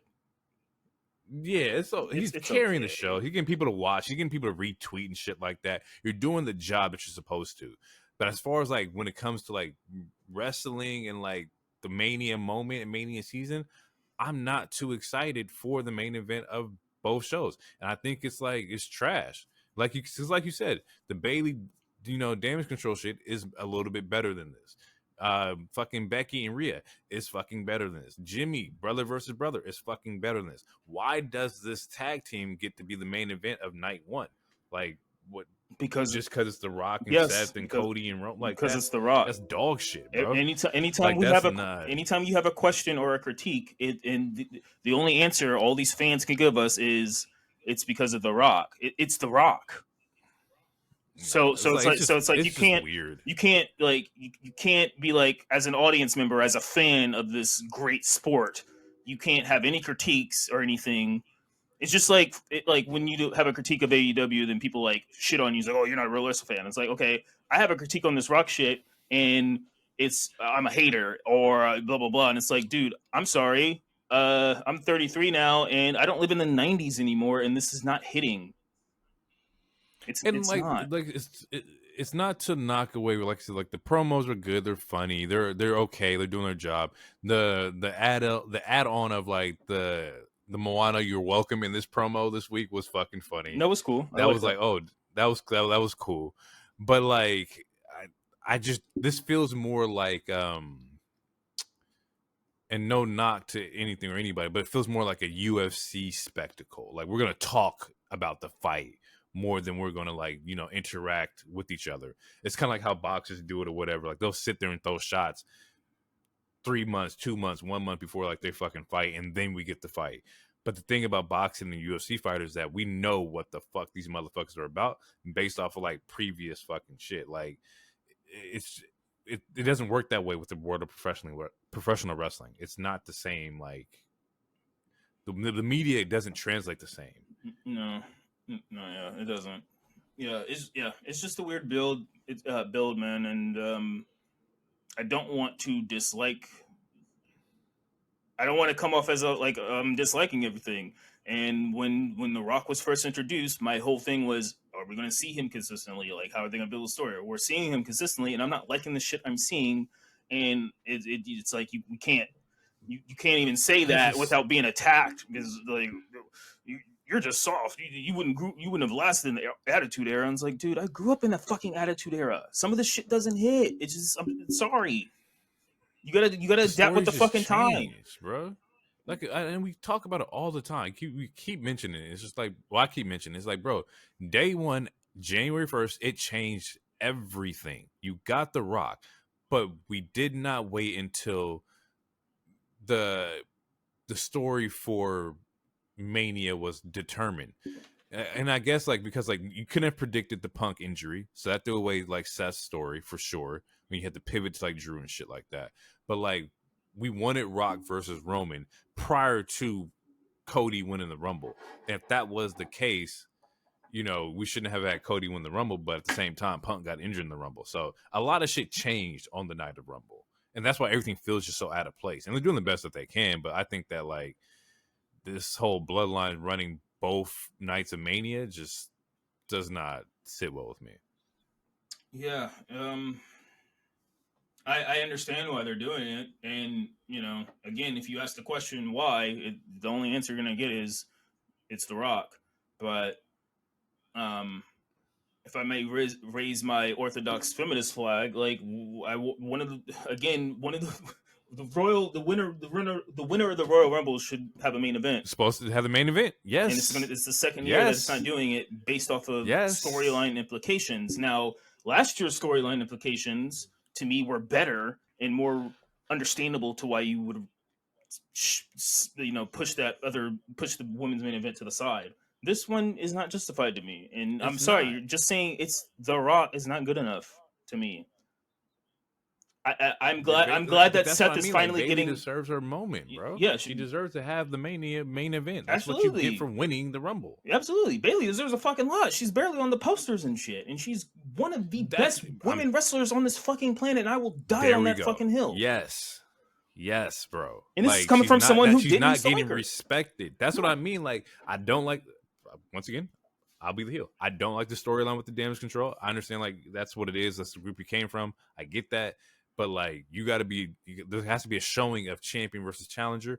You need to have a main event match because you won the fucking Rumble. You deserve to win the fucking Rumble for all the work that you put in. You deserve to be pushed a certain way because of that. Yes, bro. Like, give Bayley everything she deserves. Like, The Rock coming back is overshadowing a lot of, like, you know, the trophies that come with, you know, winning the Rumble. Like, she needs to have this moment. You only get this shit once, unless you're Cody and you get it twice. But it's different for like the women's division. This is all brand new for them. You got to push them the correct way. Yeah, and yeah, they like And again, like all these shows were already sold out. Like every house before The Rock was even in the picture in the last 5 months, all the house shows were sold out. Like it's I don't want to hear money. I don't want to hear it's bringing eyes because if anything, The Rock is bringing just casual eyes. If you were already invested in this Yeah, product, if you were already invested in this product the last 2 years or longer, you're already watching this product. You're not gonna like, oh, I'm gonna catch Mania now just because The Rock is there. If you already been watching Raw and SmackDown consistently the last couple of years, or like you're already invested. So if anything, he's only bringing casual eyes to this, like people who's like, oh, I just watched Fast and Furious 8. Let me go check out The Rock. Like those are the eyes that he's bringing. He's not bringing the eyes Right. like you and I, who literally talk about this 3 hours a week now and watch practically every fucking show that exists. We're already tapped in. So he's only bringing casual eyes. So I don't want to hear, oh, he's adding extra business. WrestleMania 40 sold out after WrestleMania 39, like damn near immediately soon it was announced. They announced WrestleMania 40 a little bit after Wembley, and it instantly sold out, instantly, pretty much. Fucking Elimination Chamber sold out, and they had to add more seats. And Rock and Roman weren't on that card. So I don't want to hear about, oh, it's bringing blah blah blah. No, but the shit was already here. This business is hot. It's hot as fuck. Him being here, it helps. I'm not going to say it doesn't help. That would be a lie. But let's not act like it's the end all be all and like he's just like this instant ratings draw or anything. Because if you look at the numbers, and I don't want to be a ratings guy, but every SmackDown The Rock has been on, they're getting the same amount of ratings. They're getting the 2 point something mil that is that's on the same equivalent as to when Roman shows up. Anytime Roman shows up to a SmackDown, they're getting like 2 point something mil. It's the same. They're drawing the same numbers with The Rock and Roman. So it's not like Rock is not adding anything new. Technically, he's not adding extra new fans. This is also like why I feel like it of course the bloodline storyline also like affects the Raw championship line because where Seth is at. And I feel like because like Seth is also focusing on the bloodline, it muddies up that picture too. Like this should be very cut and dry. World heavyweight is over here, WWE championship is over here. We have our storylines, we have our beefs going on, but because Seth is a part of this, like it just muddies shit up, bro. Like it's like nobody's truly getting like their own like moment of being, you know, one-on-one with their champions. It just feels odd to me. Yeah. All right. From there, we get some Latino gang warfare, baby. LWO versus Legado. It was a qualifier, right? For the yeah, it was. All right, yeah. So it was a qualifier. Yeah, LWO versus Legado. This was some really good lucha shit. My note for this is that I think out of what I've seen so far for like LWO and like Legado, Joaquin is probably the breakout star. I think the dude he's solid. Oh yeah, I have notes on Joaquin. Yeah, Joaquin Wild had a great he had a fire ass hot tag. Like and he's gonna be the one. Yeah, and Cruz is good too. They're both good. Like all four of these guys are good. And I'm glad they got time. I'm glad they got the showcase shit. Like they were doing, like there were so many good spots. It was a really good ass fucking tag match, and even the finish was nice. Like the pop up kick to the gut, like that was fucking dope. And that was a really basic ass finish. I did not think that was gonna be the finish. And when they got the pin, I was like, oh, just a pop up kick to the ribs. That's fucking wild. Okay, I'll be here for it. To me, that's something Gunther would do. Like. Yeah, I'm just gonna pop up, slap you in the chest, and then that's a pin. Yeah, I was here for that. Pop up, just kick you as hard as I can in your fucking ribs. That's good. I liked it. Legado wins. Legado gets the win for the qualifier or part. They go into the semis for the qualifier because it's like they're not in Mania just yet. But there's a semi. Okay, I missed that. Yeah, like it's like round one. Okay. I think they faced the winner of the other tag team. New Catch versus the same night. Yeah. Word. Okay. Word. All right. I missed out. So afterwards, we get a LA Knight promo. He comes to the ramp. Yeah. Yeah. Barrett. Why did I say Barrett goes up for LA? Barrett. Who the fuck is Barrett? Huh. Wade Barrett? Yeah. Oh yeah. Wade Barrett. Okay. There we go. I was like, who the fuck? Barrett. Who the fuck is Barrett? He was going up for LA. I was fucking with it. And so LA's with Kayla Braxton, I believe it was Kayla. And she asked him about AJ, and he's like, let me cook here for a minute. And then he does exactly that. He cooks. He's amazing on the mic. He only had 3 minutes or so, and he got all the points across. He hit all the notes. It was. Look, we could talk about his ring stuff until the crows or chickens come out. I don't know what the fuck his saying is. We can talk about the ring stuff all day, but this his mic work is uncanny. I don't like. He does have like solid promo game for sure. It was fire. It was fire, and what's good about him because like there was the other week. I don't remember if it was I don't know if it was no, not last week, but it was the week before last. He only had like fucking maybe a minute and 30 seconds of camera time throughout the whole show, and that's when he had that like back and forth with Aldis where he was like, oh, no one can stop me from finding AJ. Like he makes the most of all the camera time. He takes every single fucking millisecond of camera time that he gets in open mic time, and he runs with it, and it's fire. So yeah, because this is the same promo where like because AJ ends up attacking him with the chair, and that's when he accepts his challenge at Mania, right? Is that LA Knight. He's like, yo, I need to cook here for a minute. He challenges AJ. He says, oh yeah, you want to humble me? Well, whatever, blah blah blah. Yeah, AJ comes out. Called that man Napoleon Styles. Yeah, yeah, he did. That shit was hilarious. AJ sneaks up on him, attacks him with a chair, accepts the match.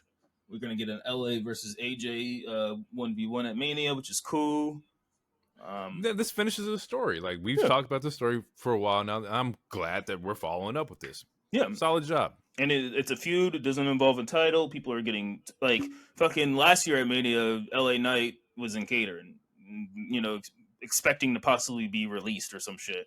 This year he has a fucking solo match. That's good. That's big. That's dope. That's what happens when you be patient. You keep cooking. Any opportunity you get, you run with it, and you fucking So that was good shit. Next we get Logan. We get a backstage. Logan talks to Aldis. He's like, "Yo, what's the plan?" The KSI incident. Yeah, what's the plan? And Aldis is like, "What?" And he's like, punishment on Randy. Like, is there going to be a fine? What's the plan?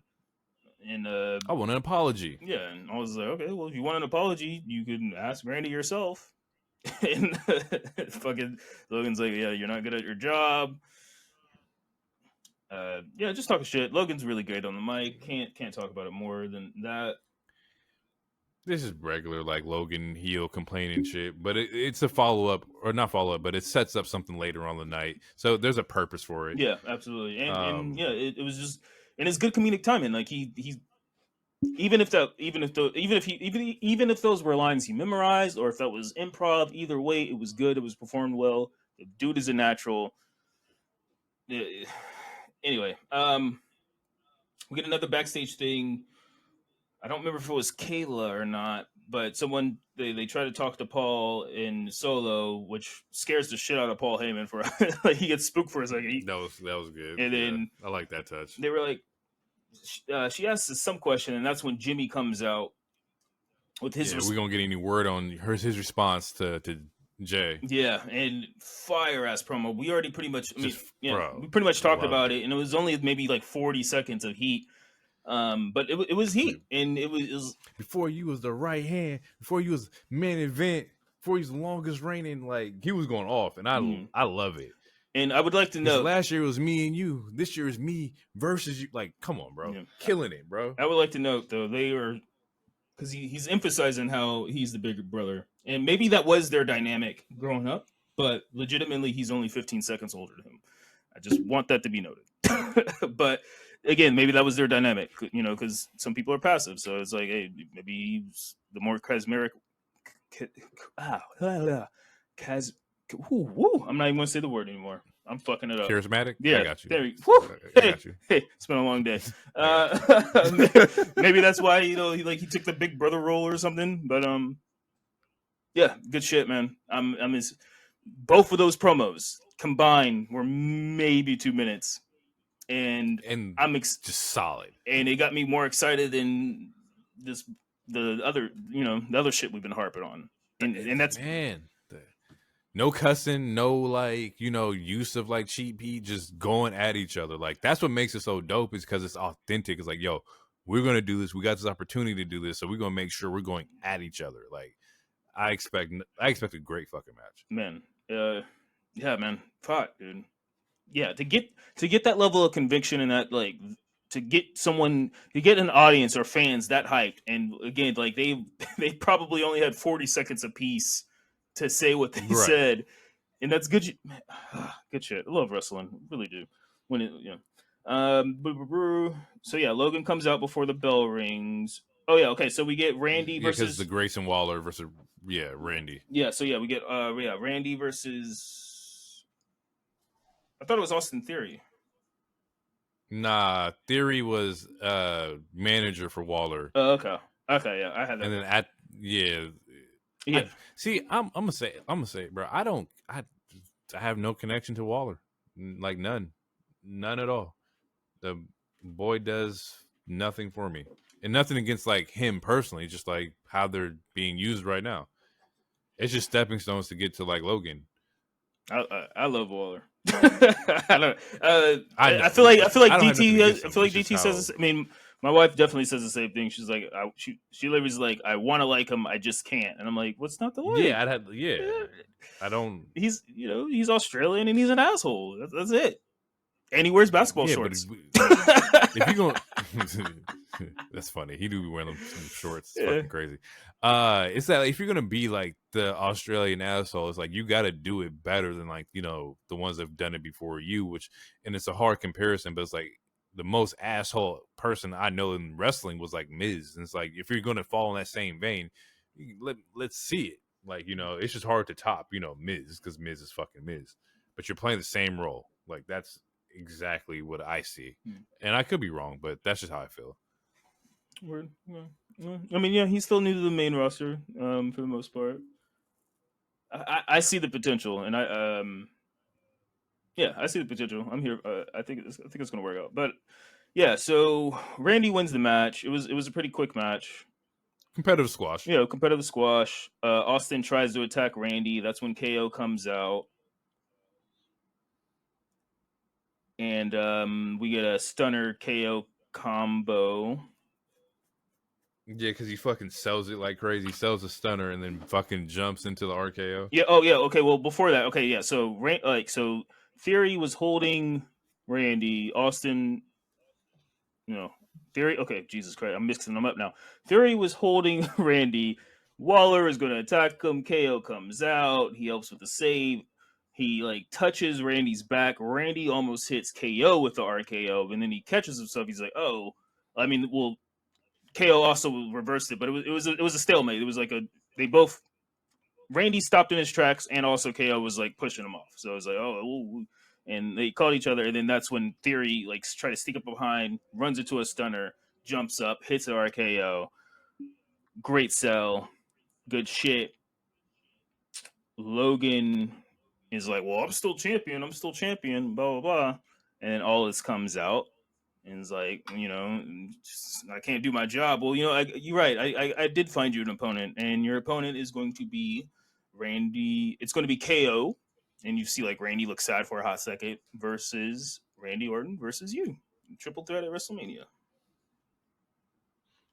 I'm okay with this. Once again, we're finishing the story here. You had unfinished business with KO in fucking Logan, and then Logan attacking Orton at Elimination Chamber. This makes sense. Yeah. Once again. Yeah.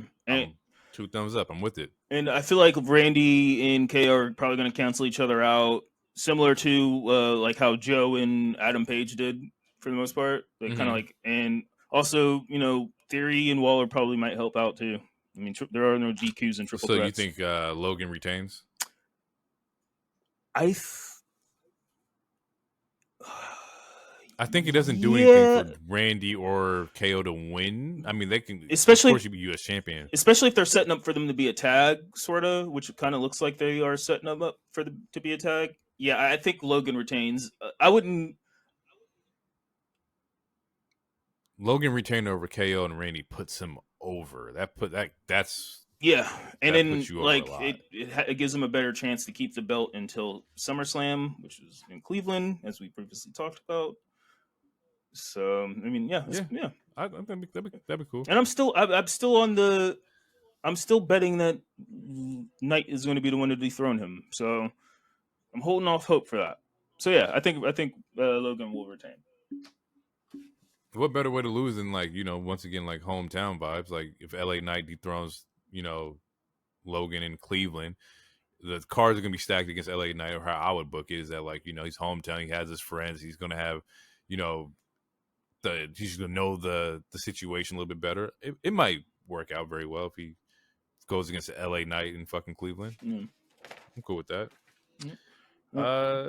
After we get a quick Damage Control promo, Dakota Kai further explains why they kicked out Bayley. So just more story composition of explaining man, we kicked you out because you were jealous of Io, and then once Asuka and Kari came along, you didn't trust them.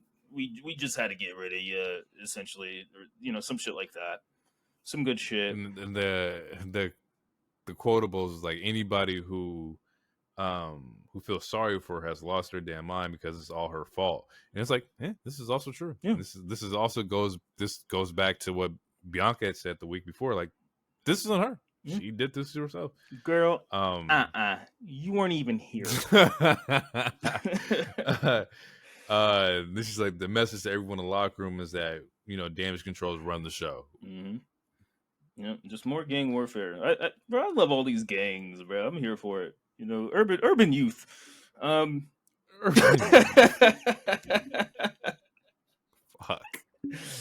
We get another competitive squash. We get Santos versus Dragon Lee. More Latin. Yeah, more Latin on Latin crime. Santos wins.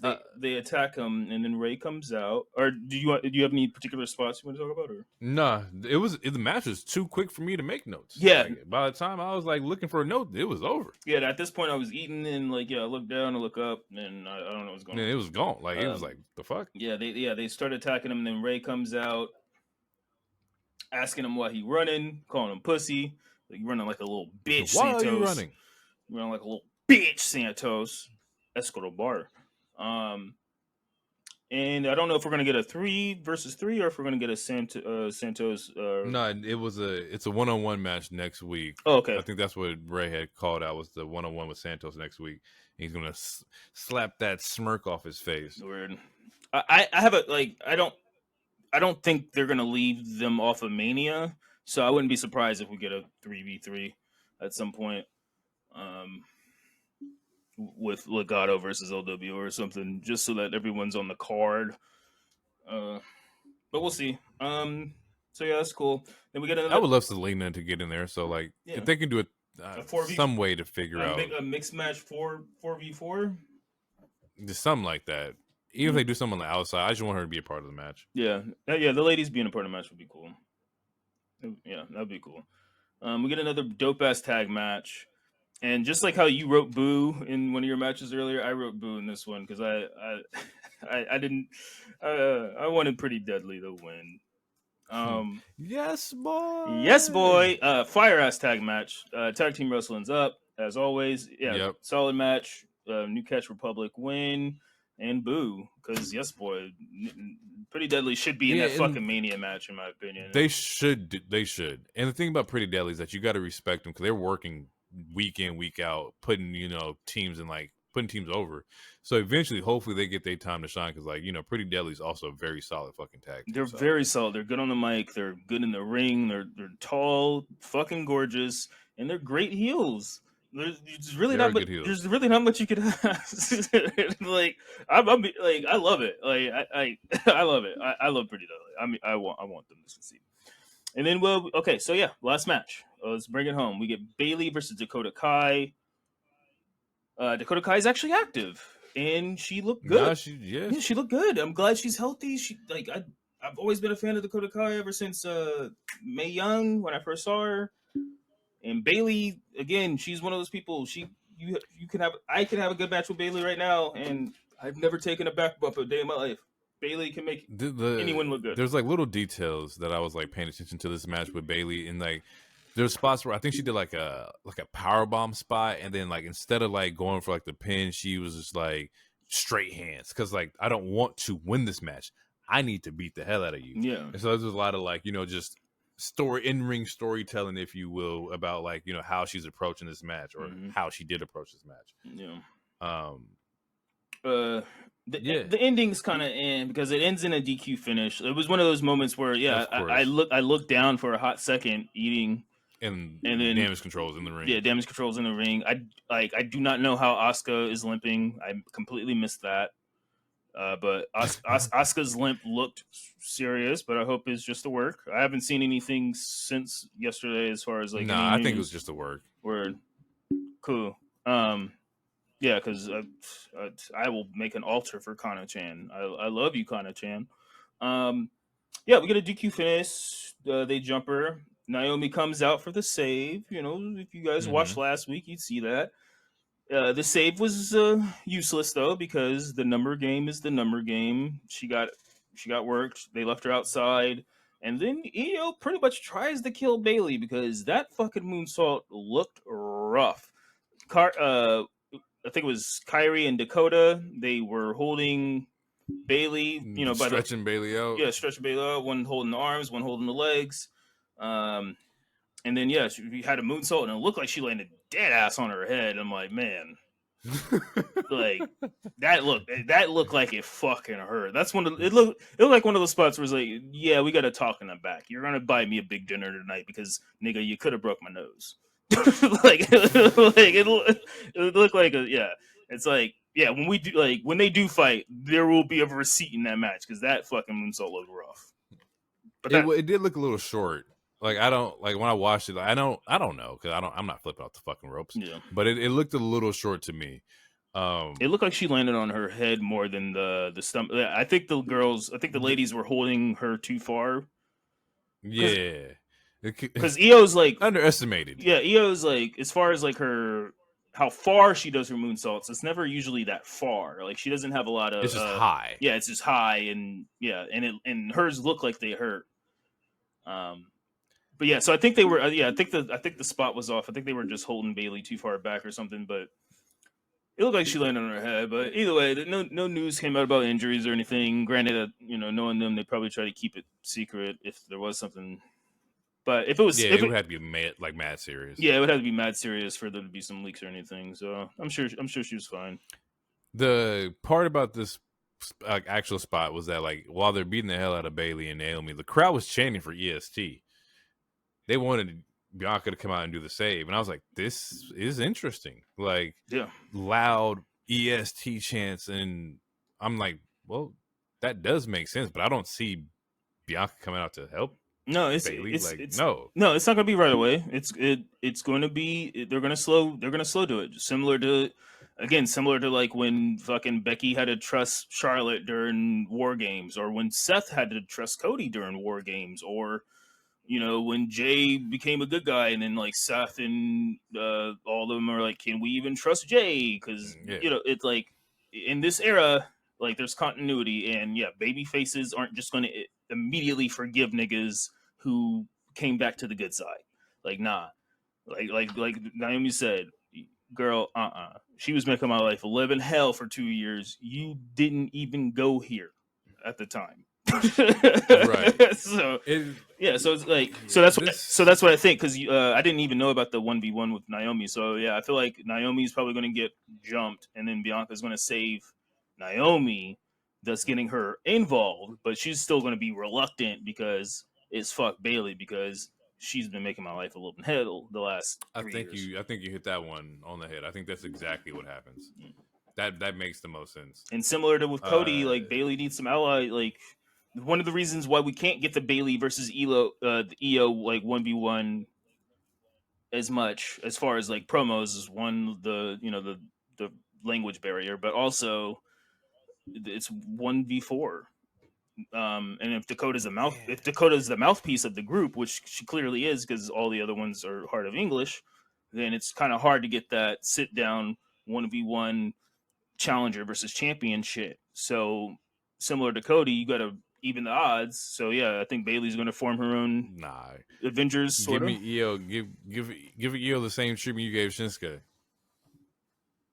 I don't care. Give me bar for bar in Japanese. I don't give a fuck. And they do that. But yeah, no, they did it. Yeah. They did it. Was it last week or this week? It was one of the two. I think it was last week. They did the promo where they're all speaking in Japanese and like the camera's moving and shit like that. So like, yeah, I get it. Do more of that. Yeah, please. Like, I just want her to be looked at like a strong fucking champion. Not saying she isn't strong because she is. Just give the works, motherfucker. Let me see the shit. Real quick though. All right, so since we know Mercedes isn't coming because she's on AEW, right? And it looks like Bianca is going to eventually help Naomi. They're still down one person.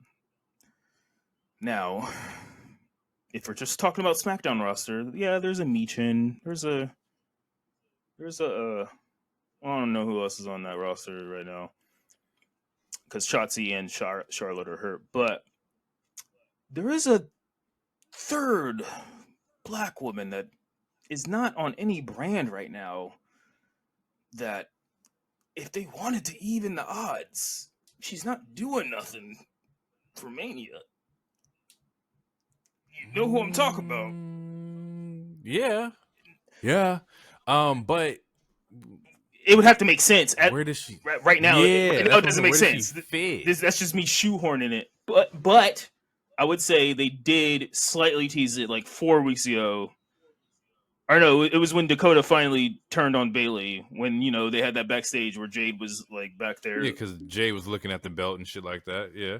I'm just saying if they wanted it, I would not be mad at a 3v3, 3 black women beating up 2 Japanese and a New Zealander. I wouldn't be mad at it.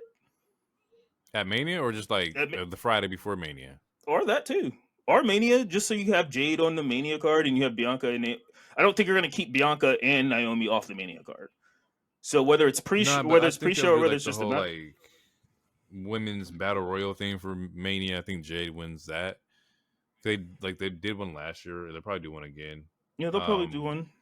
I mean the card, like the official card for both nights, it's not that much though. Like they could still add a couple matches if they wanted to.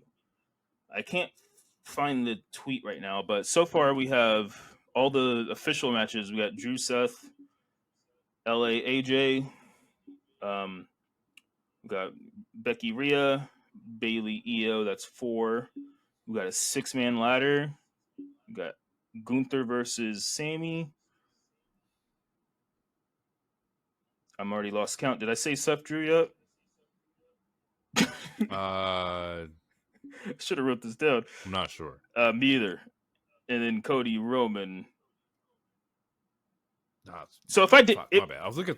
If I didn't fuck up, I only named 7 matches. Oh, and then the triple threat with the U.S.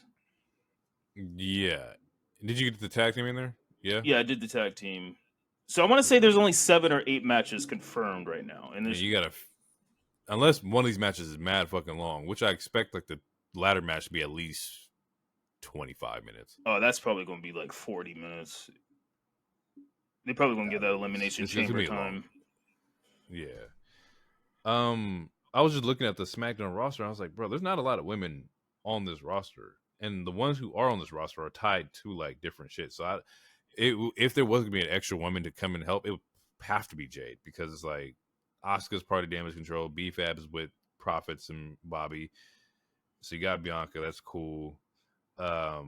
Charlotte's injured. Electra's with Legato. Dakota's with damage control. Like, there's not a lot of women on here. That's you have Michin. If it's not Jade, it would have to be Michin to come out to help. Yeah, so I don't know, bro. Oh, yeah. Or in Stratton, but Stratton's not about to help damage control.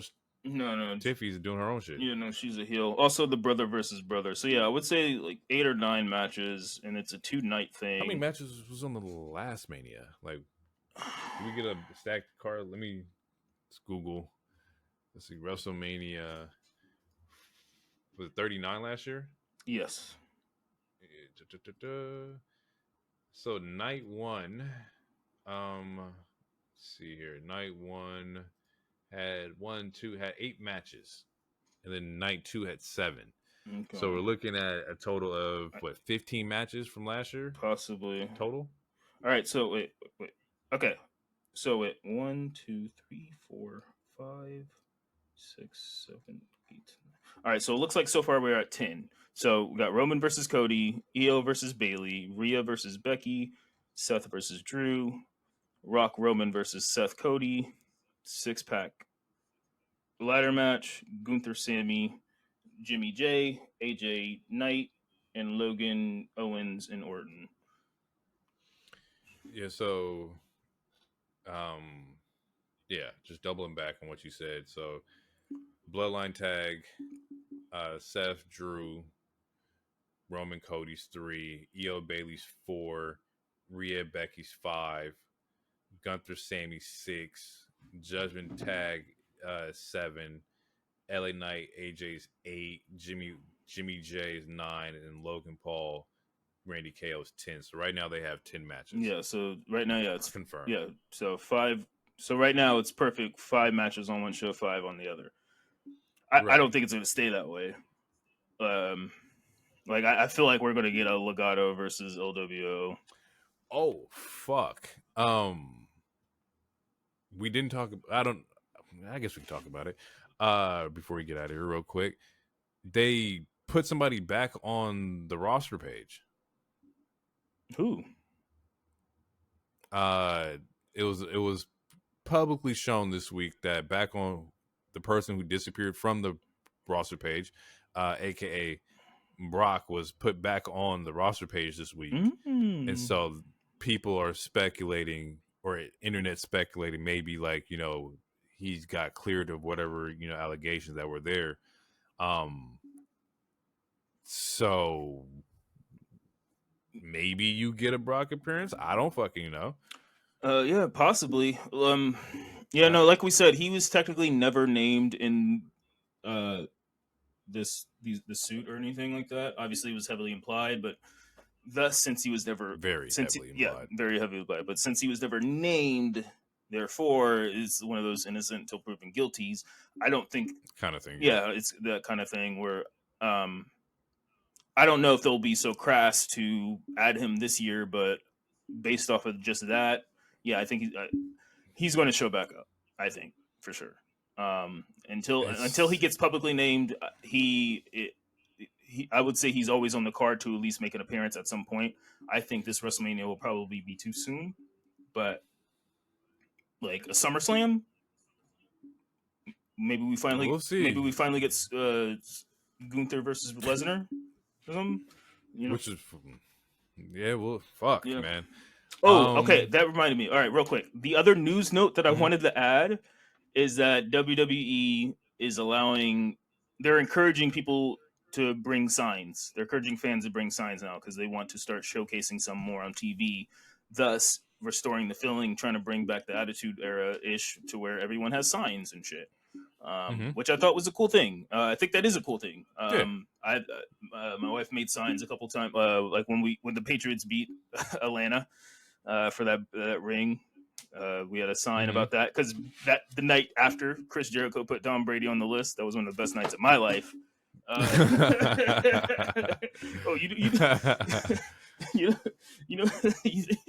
Anyway, that was the other news thing I had that I literally just remembered based off what you just said. So that's a cool thing. Yeah, please make signs. It's encouraged now. That's a cool thing. So Yeah, signs is dope because like they get creative as fuck. I like them. Yeah. With that being said, that was episode 8, y'all. Congrats to making it this far. If you made it this far, you definitely love wrestling. And at that point, you know, you rock with us because 8 episodes in, and we still talking about wrestling. You really love the shit. Shout out to the people who be checking it out. I get a lot of like feedback from people who be at like, you know, at their jobs. A couple people who work in like restaurants and be like, yo, I listen to while I'm doing like dishes. I'm on dish duty or whatever. Like, you know, I respect it, yo. Thank y'all for tuning in. Yes, thank you. I love podcasts, and I know that some people have a hard time with long podcasts or whatever. I personally like long podcasts. I work 12-hour shifts, so just one episode of this is a good like quarter of my shift, and that means I'm almost done. And also, I get to hear about cool. Yeah, I get to hear cool shit. I get to hear about wrestling. So yeah. Also, for me, thoroughly appreciate anyone who shows us love and listens to this. It's a passion of mine. It's a passion of Jay's. Yeah, man, keep rocking with us, and enjoy the rock. Enjoy the ride. The Rock is going to take your candy ass. And with that, if you smell what the wave is cooking, man, we are out of here. We'll catch you guys in the next one. Thank you for tuning in. Peace out. Too sweet.